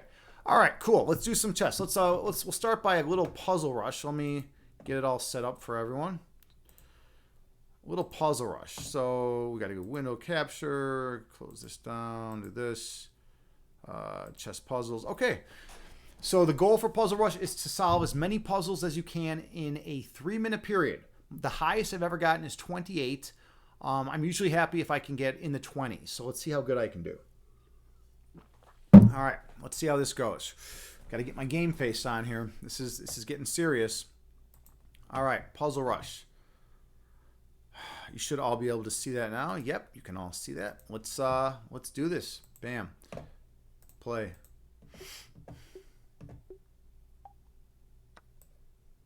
Mate. All right. Why am I not seeing this one? What is going on here? Oh, I'm in check. That's it. I can't hear it. That's the problem because I don't have my headphones on. Hold on a second. I'm quitting this. I'm putting the headphones on. I really need to be able to hear it. Like I was playing it earlier today with the sound, and it just makes such a difference. All right, we're going for headphone mode. And by the way, you can miss 3 and still be in it. Or I mean, if you can miss 2 and still be in it. If you miss 3, you're toast. All right, we're gonna do headphones. Let's try this. Ready? All right, let's see what we can do here. There's a mate. There's a mate. Take, and I need to move over and take there. All right, checkmate in 1. Checkmate.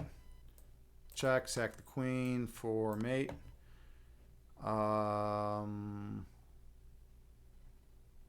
am I missing here? Oh, check. All right. And then we have this. Check, check, mate. All right. We have this. Check, check, mate. We have, I guess, this. And then, oh, take. Right? And then take the rook. Okay, we have check and, oh, no. What do we have here? This one's, oh, this. Check, mate. Cool. Okay, so white's move. Check. Take. And now the king can't catch the pawn, so mate. Believe check. And then we come over here with check. And then mate. Check, sack the queen. Mate. Mate. Oh, check. Win the bishop. Okay. Check and mate. All right. Check. And then we have check. And then we have mate. That was tricky. All right. Check. And then we have check, mate. All right. Is this really? No. This one's a tough. This one is going to be tough.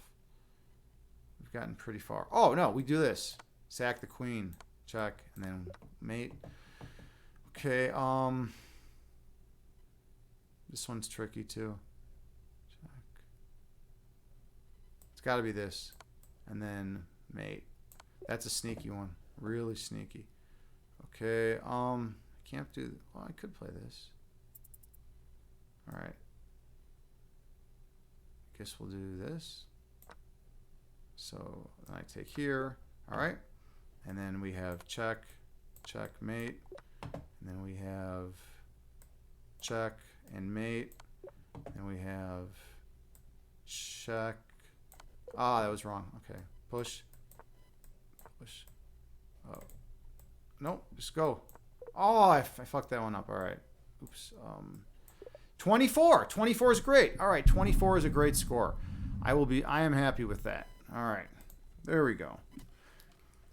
Yeah, those last couple were a little interesting. They got a little dicey, those last couple. All right. Well, anyways, that's Puzzle Rush. Those of you who have never played Puzzle Rush, now you got to experience Puzzle Rush. All right. Let's see. Almran, you say, I'm glad you caught me before bed. Need to get up early, so have a great night. Hey, you have a great night too. Thank you so much for stopping by. It was much appreciated. Thanks for tuning in to the meditation that we did. All right. Let's. Oh, thanks. Yeah, nice score. Yeah, that's good. 24 is a legit score. I mean, 28 is my high ever, right? So if I can get a 24 while I'm streaming, that's pretty damn good for me. I'm pretty content with that. All right. Let's see. I think we're at Wordle. Now let's do a game of Wii chess because we're in the chess category. We'll play one game of chess against a random opponent, and then we'll go from there. And then after that, we can like switch up to Wordle. All right. So we got this kind of idea. All right. This. I think you can all see this. Let me go back and check. Yeah, you can all see the screen. Looks good. Okay, we're gonna do this, and we're going to. I like to play this variation here. Take. So I have an isolated pawn in the center, which is a weakness, but I have compensation because I have the center. So it's not bad. That's like the reasoning behind it. And look, this pawn kind of obstructs the bishop's view, right? The bishop can't go past this pawn, right? So I actually like my position here. I do have a little bit of a weakness with this center pawn. I need to get my bishop and my knight developed. I'm looking at bishop out here, you know, pinning the knight, you know, bishop g4, pin the knight. Maybe he'll play this kind of thing, right? Or I'm also looking at this, knight c6 is good. He's taking his time now. He's thinking. So look at this. I already have a safe king. I've already castled. I have a safe king. He doesn't have a safe king. His king's still kind of out there. It's kind of weird. And now he's taking his time. He left. He couldn't handle it. He could not handle the pressure. What do you all think? Do you think he couldn't handle the pressure? I think he couldn't handle it. Oh, he's back. Maybe he can handle the pressure. Let's see if this guy can handle it or not. No, he left again. It's funny. It says I can claim victory in 25 seconds. 25 seconds I can claim victory. I want this victory. Am I going to get it? I have 19 seconds remaining. Or do I have to beat him the old-fashioned way? I'm just kind of curious. I'm curious if he's going to come back and make a move or not. I'm kind of interested. At this point, you got to be kind of interested, right? Now he's not coming back. This guy is gone. All right. Okay, we're gonna play. By the way, let's check out analysis board. Let's see this position. Oh, we are dead even. We are dead even in this position, but this is an easier position for a human to play. That's what I'm saying about this. Hold on, let's go back all the way. So we had this, yeah. And white always starts with an advantage. So this is, yeah. Yeah, look at this. Hold on, we're completely dead even, right? Okay, cool. All right, that was too quick of a game. So obviously we have to play one more because that guy just left. All right, let's do one more. I think we're good over there. Yep, you can all see the screen. Let's play. Create 10 minutes. All right. This is kind of French defense-y. This is a weird thing he's doing with his pawns. It's not a typical move. So the queen comes out early in French defense, exerting pressure right there. That's how that works.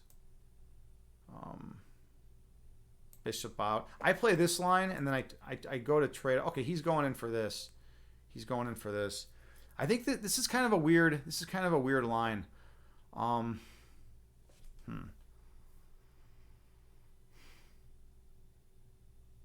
I don't want to capture. It's a mistake for me to capture. Bishop over. I can't do that. If I push, he takes here. Maybe I need to even close it up and just play a closed game at this point.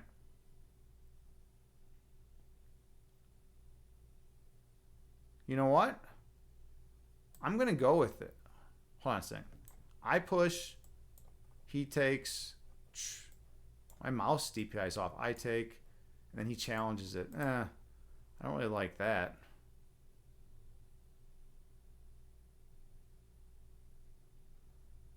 Take. I could take and then recapture. And then I could push. He could recapture with the pawn. All right. Anything else? No.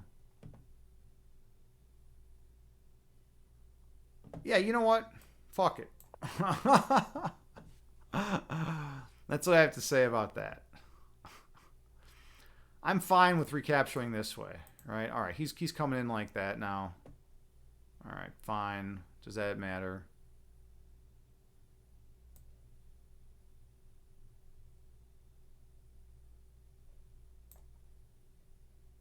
I'm just going to develop.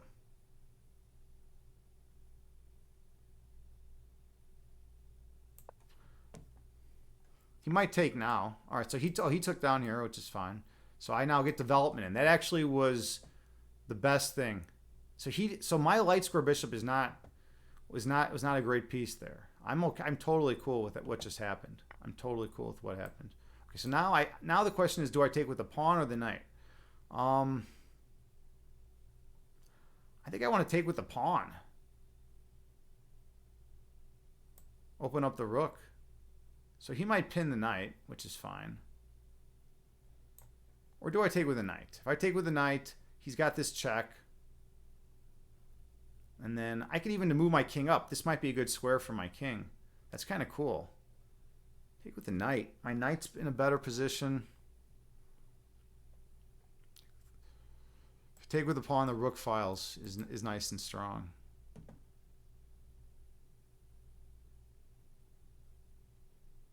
Take with the pawn. This pin is going to be really annoying, though. I'm going to castle the right away.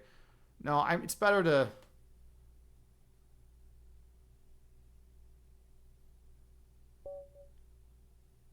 Oh, he left? He left the game. He left the game. Come on. Are you kidding me? This guy left the game? That's ridiculous. Wait, Chad's back. Chad guy is back. Hey, Chad guy, how's it going, man? You miraculously disappeared. You disappeared earlier, man. It's good to see you.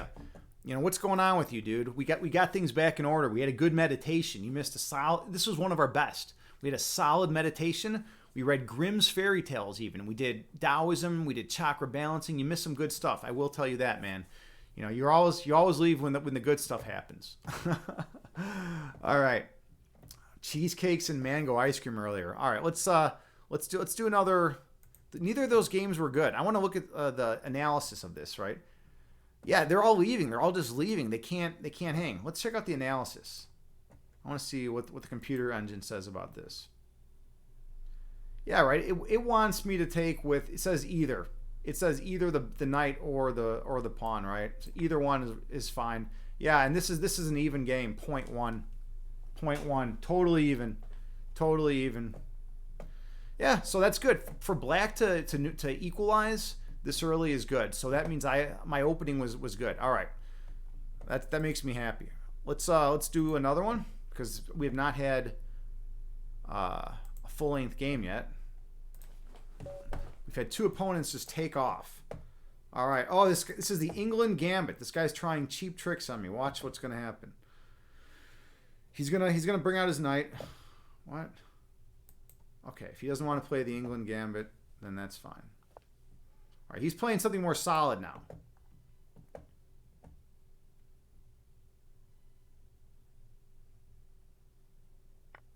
All right. I'm hitting the pawn. Okay, I'm attacking the base of the pawn chain. If he defends like this, he's fucked. If he defends like this, he's fucked. He's going with that. He's still fucked. All right, check it out. Bishop comes out with tempo. Look how strong this bishop is.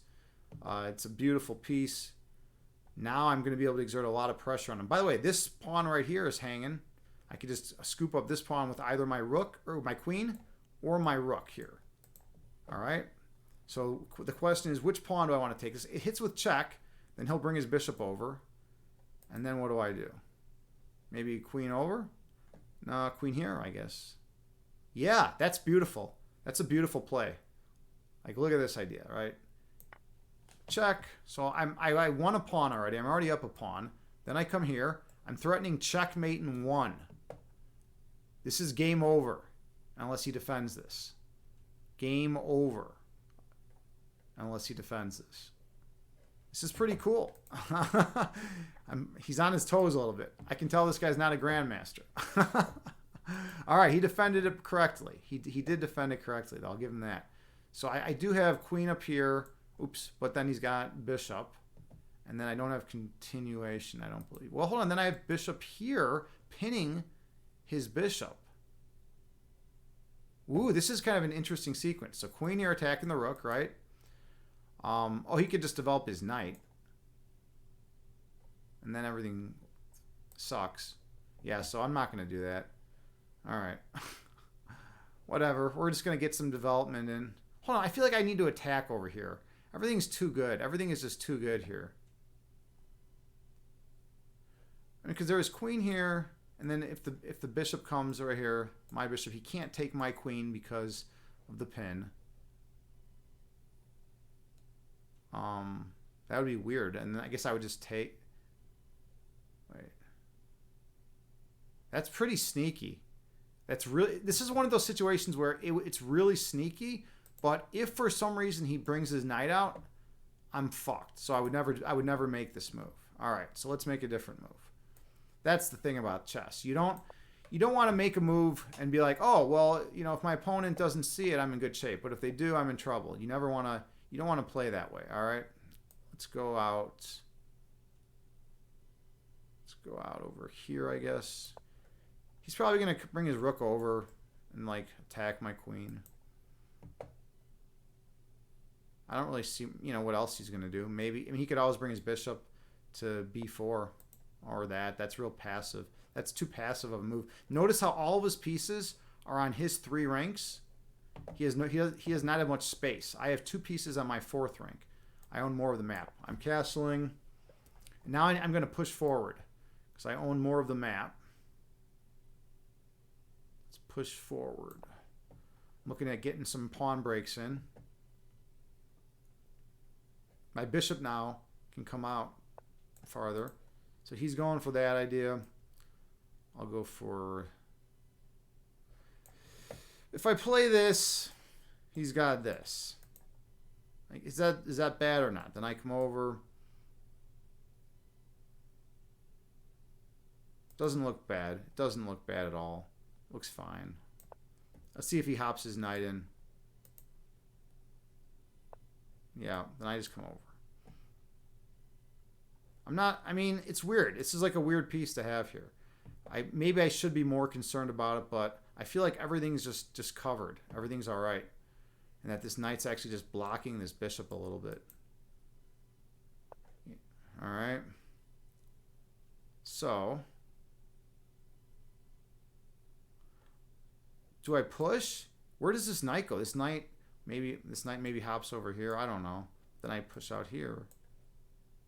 And then the knight is toast.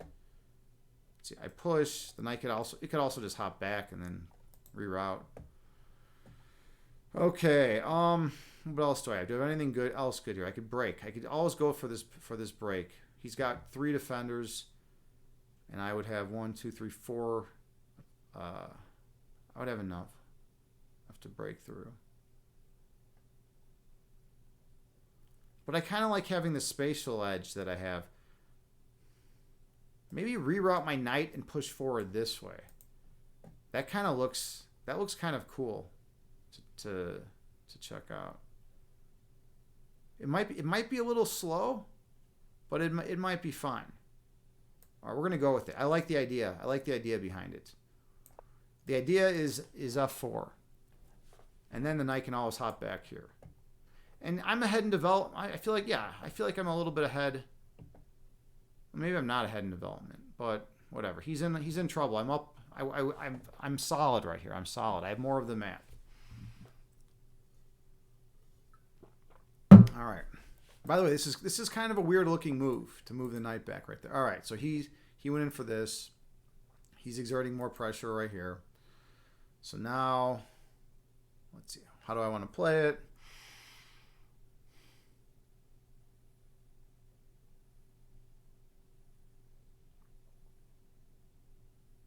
He thinks I'm really going for this pawn break.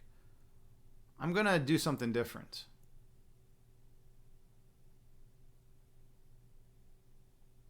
I'm not going in for this pawn break. And sure, it does give him this diagonal, but I'm forcing him back. I'm gaining some space. I'm okay with this. This is going to be a weak pawn, though, is something to remember. But he doesn't have many pieces that are attacking it. And my knight, and after I push out, my knight's going to be hopping in, well, maybe not quite away, but pretty soon we'll be hopping into f3. After a rough start, this guy's definitely like been playing better. I'm looking at rerouting the bishop. I want to get some pressure on him too. But this knight's actually kind of annoying right now. You know, it's funny. Initially, I was like, oh, this knight is weak. This knight is a weakness. And now it's actually pretty annoying, to be honest. All right. Whoa, let's see. Oh, he's going in for this. Okay. All right.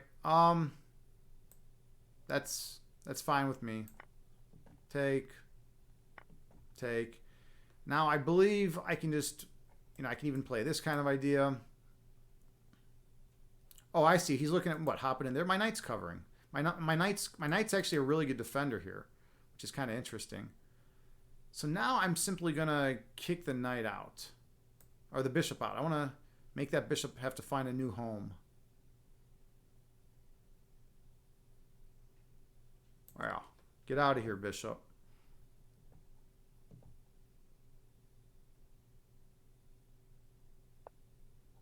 All right.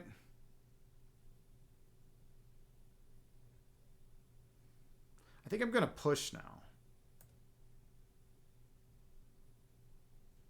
The idea is now if he takes, then I can recapture like this. And I'll repair this messed up pawn structure I have. Take. All right. I'm happy with that trade. I'm very happy with that trade. Now my bishop's looking to get active. Like everything is looking to get active now. All of a sudden, everything's looking to get. Okay, so he's got two pieces there. So I got to defend. I think I'm going to defend with the knight. Because the knight is going to be the defender. Also, I want to push. Take. No. We're going to defend with the knight. That's a good square for the knight. That's a really good square. It's defending the pawn, and it's adding support when my bishop comes over here. I want to trade my dark square bishop for my opponent's. Okay, let's go ahead with this.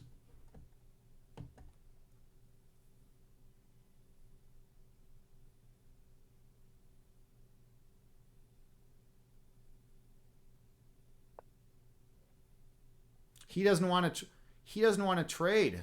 That's a blunder. He just made a big mistake. He just fucked up. Because look, I push, right? I push. Now he's got to deal with this threat. Then he's got to back up. And then, because of the rook. The rook. Yeah, never mind. It wasn't, he was able to save it. So I can get the trade in now if I want. So the question is, do I want that trade in now? It looks good. I mean, it's really tempting. It's really tempting to get it in.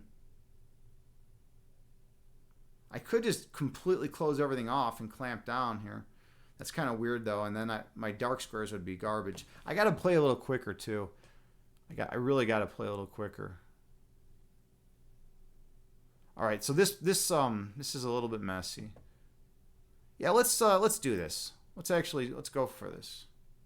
We're going to go for this. All right.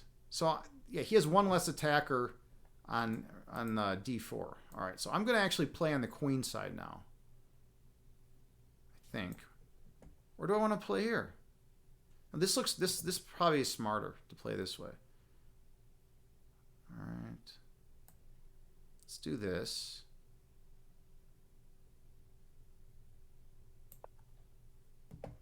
He also has ideas of like rook down here, but then I can sidestep it pretty easily. So he takes, I take, and my rook is a little more fearsome. Yeah, so he went in for that. What if I come here? What does he do? Where's his rook? Oh, he's just going to double up rooks then. All right. That's actually a good move. I missed that. I missed that's actually a pretty strong move. All right. Let's go here. He's going to double up. This rook's coming on over, most likely.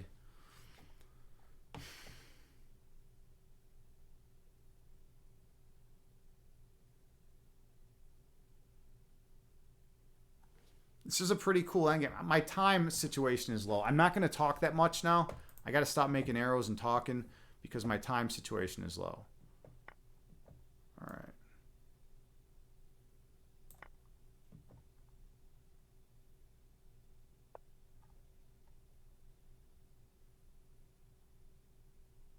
All right. We got to get a little bit aggressive here. So I'm putting pressure here.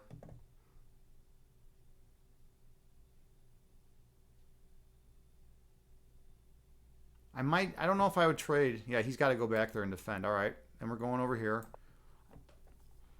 Now I'm on the knight, and I'm ready to swing my queen over for some more pressure, like maybe here or here. Oops, no pre-moves. This knight's going to have to move. I want to reroute the knight like here and then probably hop in over here. This knight would be a beast in this position.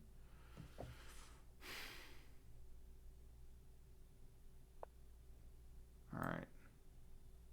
So we're getting the knight very active.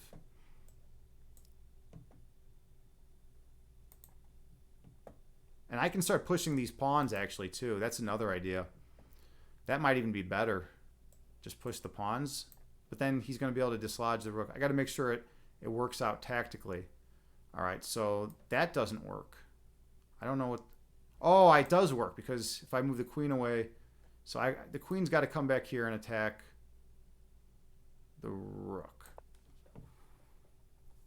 Yeah, that was a nice little trap. He set a nice little trap there.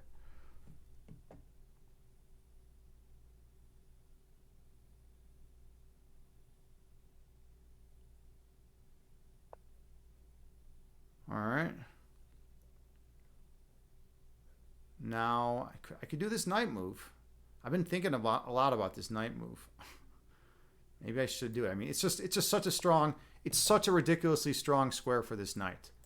I'm on the undefended pawn. I'm threatening. I have crazy threats, right? If I can pin this pawn, I have a lot of attacking ideas. This is a very, very strong square for this knight. I'm looking at queen over and then knight here. The pawn won't be able to take because of the pin, and then I'll win the queen. I have a minute 34 though. I gotta not be too ridiculous. All right, let's go with this. So I'm giving up this pawn if he wants it, but I have a trap of my own. Knight here. All right, so I'm just gonna win his queen now. So check. He can't take because of the pin, and now his queen is being hit with the fork. His king's in check. He's got to get out of check. So now I'm going to win his queen. Oh, he has a fork of his own. That's crazy. All right. Wow. Hold on. So then I go here. This is intense. He's going to win the queen, but I win the knight. So I'm up a knight after all that. That's crazy. And I'm on this pawn. That is crazy. That is super crazy. All right.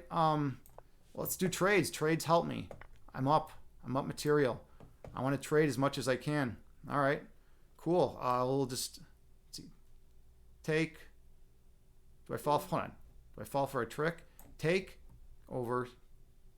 Yeah, that's a little too risky. We're gonna take. Yeah, we gotta just come back here. All right. 48 seconds. 48 seconds. I gotta move. What am I doing? All right. 48 seconds. You gotta move.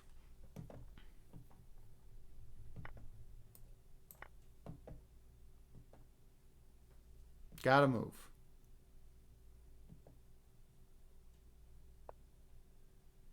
All right. Let's challenge. This pawn over here, he can't defend both pawns.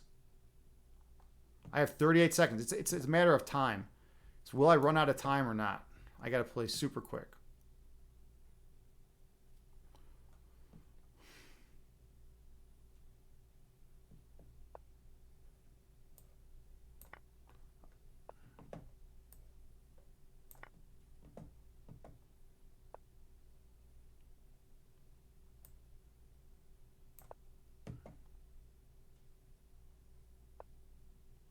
Oh shit. This is tough. This is tough. Check. Oh, fuck. Is this actually a draw? Oh, come on. This is actually a draw. This should have been winning. Oh, this is a draw. Unbelievable. He was able to find a draw at the end. Yeah, threefold repetition. Oh no, he's mixing it up. He's mixing it up. He wants to play on. All right. He wants to play on. This guy with 10 seconds, he thinks he's going to beat me on time. He might. He might beat me on time. This is intense. I have 10 seconds. He's in check.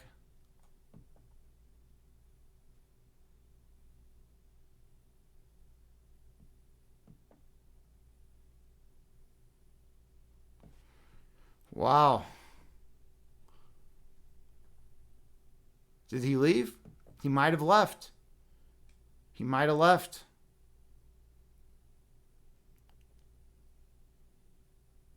I have 10 seconds though. He might be waiting. So one strategy that people use in speed chess like this is that they'll wait a while. Try to get me to relax a second.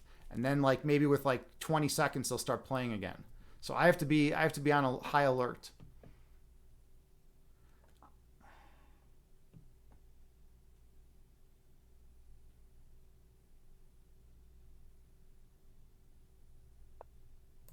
All right. Yeah, he was doing that, the sneaky stuff. Oops.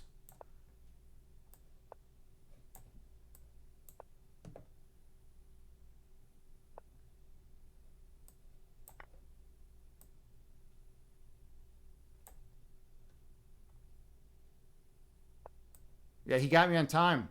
He got me on time. He got me on time. And I don't have my pre-moves enabled. Yeah, I do. I was just going a little too slow. He got me on time. All right, well, good game. Good game. All right, so that was a game of chess on Lee Chess. Okay, yeah, that was fun. Let's go back to fitness and health category. All right. Little frustrating that I lost on time there. You know what? That's the problem, though. You know, when you're talking about your moves, you're not going to play nearly as well, right? You're not going to play nearly as well. I ran out of time because I was spending time drawing arrows and stuff. All right. Okay, well, whatever. So that's that. Where are we at now? 1:14. It's time for Wordle. I think it's Wordle time. Actually, let's take a 2 or 3 minute break. We'll take a 2 or 3 minute break. I'll be right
All right, we are back. All right, we're ready. We're ready. I hope everyone's back in action. Let's do this. Let's check out what's going on in the world of Wordle.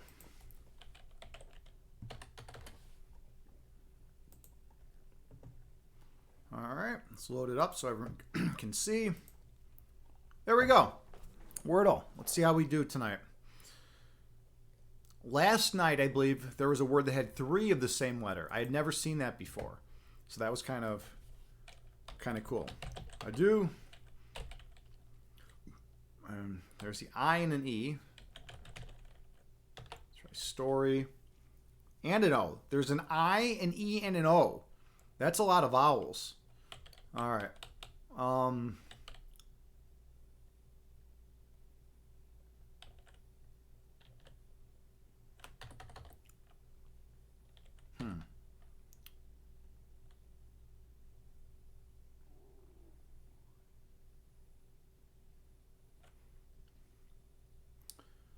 I want to use the L. I definitely want to get the L in. And I want to get the O and the E tried out in some different squares. And I want to use more letters.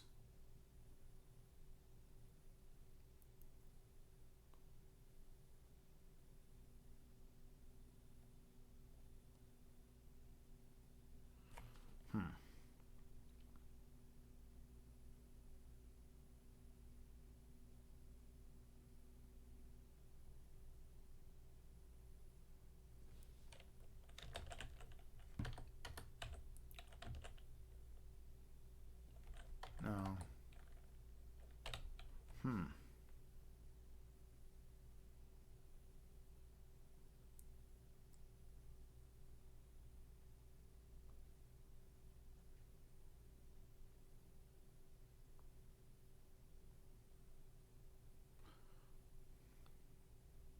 This is challenging.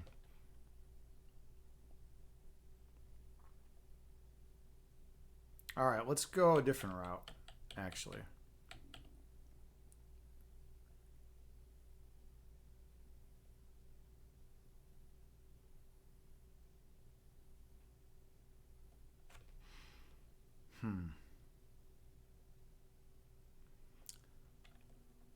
I think the O, there's a good chance the O is right in front of the I.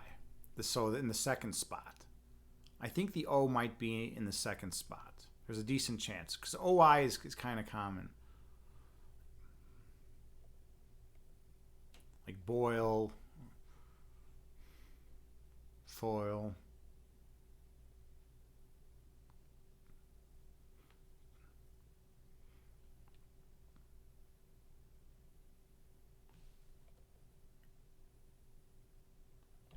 Let's just try this. No, don't want to do that. That would be stupid.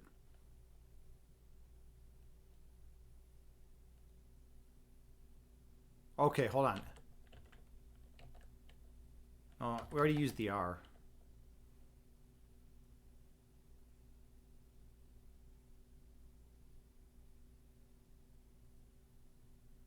I'm really taking my time on this third word today. I'm like putting a lot of emphasis on this.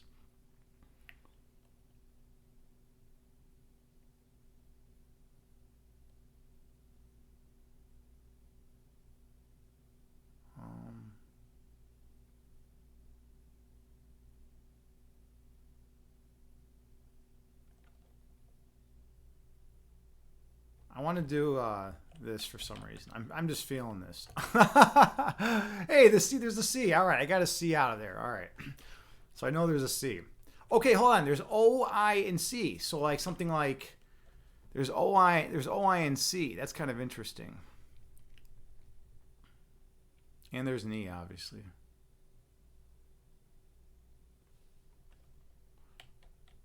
I need to check out the O and the E in some other places.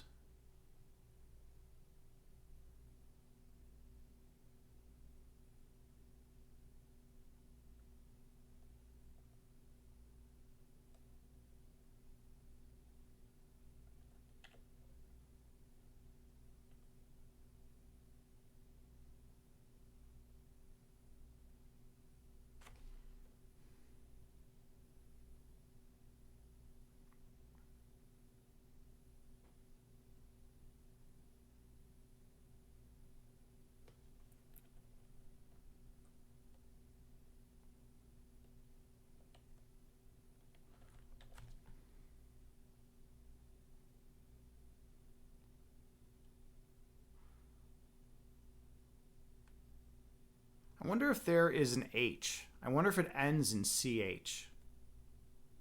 I kind of want to experiment with that.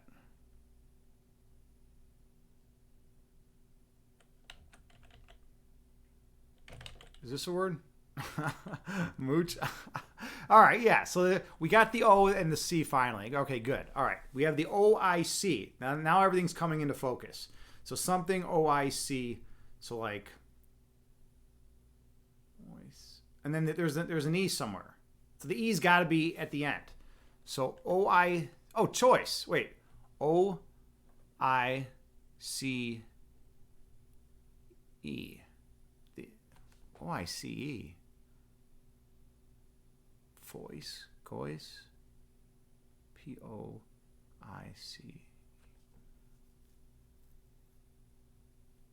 Oh, voice. Voice. There we go. We got it. I'm like, ois. All right, 36. Yeah, and this is a pretty even distribution. Look, 18 4 times, 36 5 times, 18 6 times. So I'm right here. This is my average, five attempts. That's pretty good. Okay, cool. I will take that any day of the week. All right. Let's play another game of chess. What's going on in chat? Anything in chat? Anything? Nothing. Let's play one more game of chess, and then I think we'll call it a day. We'll throw one more chess game on here. All right, new opponent. Let's not run out of time. I'm gonna be serious this game. I'm not gonna be talking in chat a lot. I'm just gonna play. I'm just gonna fucking play. I'm not gonna say another word at all. Okay, he's going in for this as I'm talking. No, I'm not saying another word.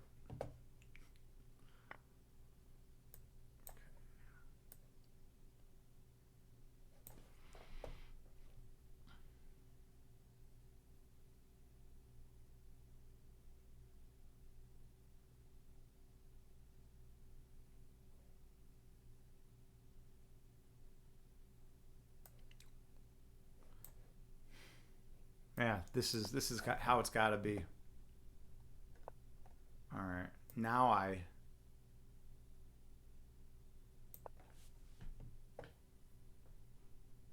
push.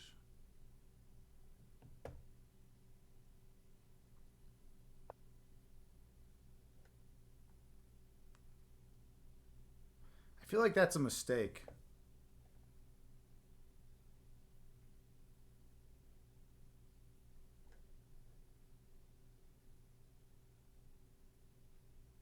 He's going to have to give up his light square bishop. I think that's a problem. I mean, I'll have a weakened pawn. Hold on. This just doesn't seem right. I could even force his king to go uncastled.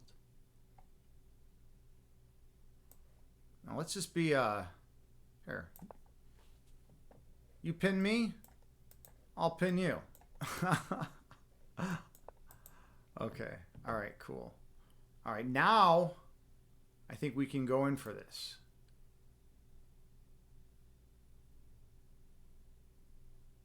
Well, no, we can't. We can't quite.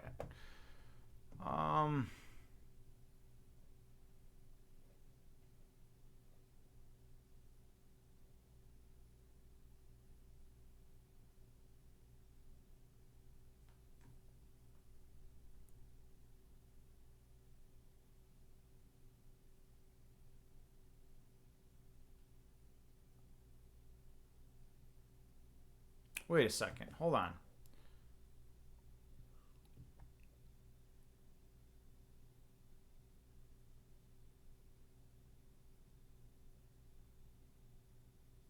I think I'm winning. I think I'm going to win a pawn with this. I'm going to have to give up my light square bishop, but yeah.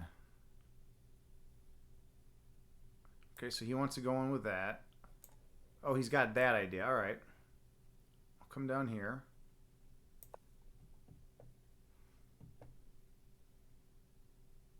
Is he really going to try? Yeah. Oh, he wants to go in for that? That doesn't work, though. I mean, it shouldn't.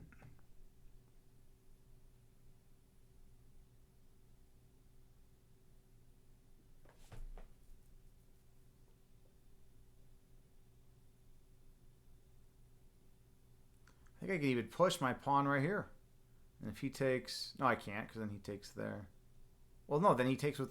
He takes Hun. I push.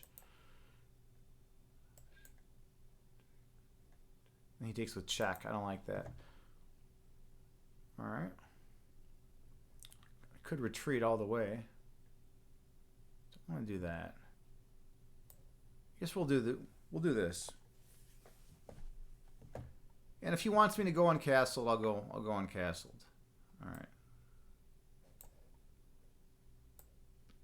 Do I want his bishop? How do I want to take? I could take... No, let's take like this. And now he'll probably just take here, so I'll take. He takes, I take, and he'll take. And then I'll take. And I'm okay with this, actually. My king might look a little... Oh, he doesn't want... Oh! Fuck! That was... I can't believe I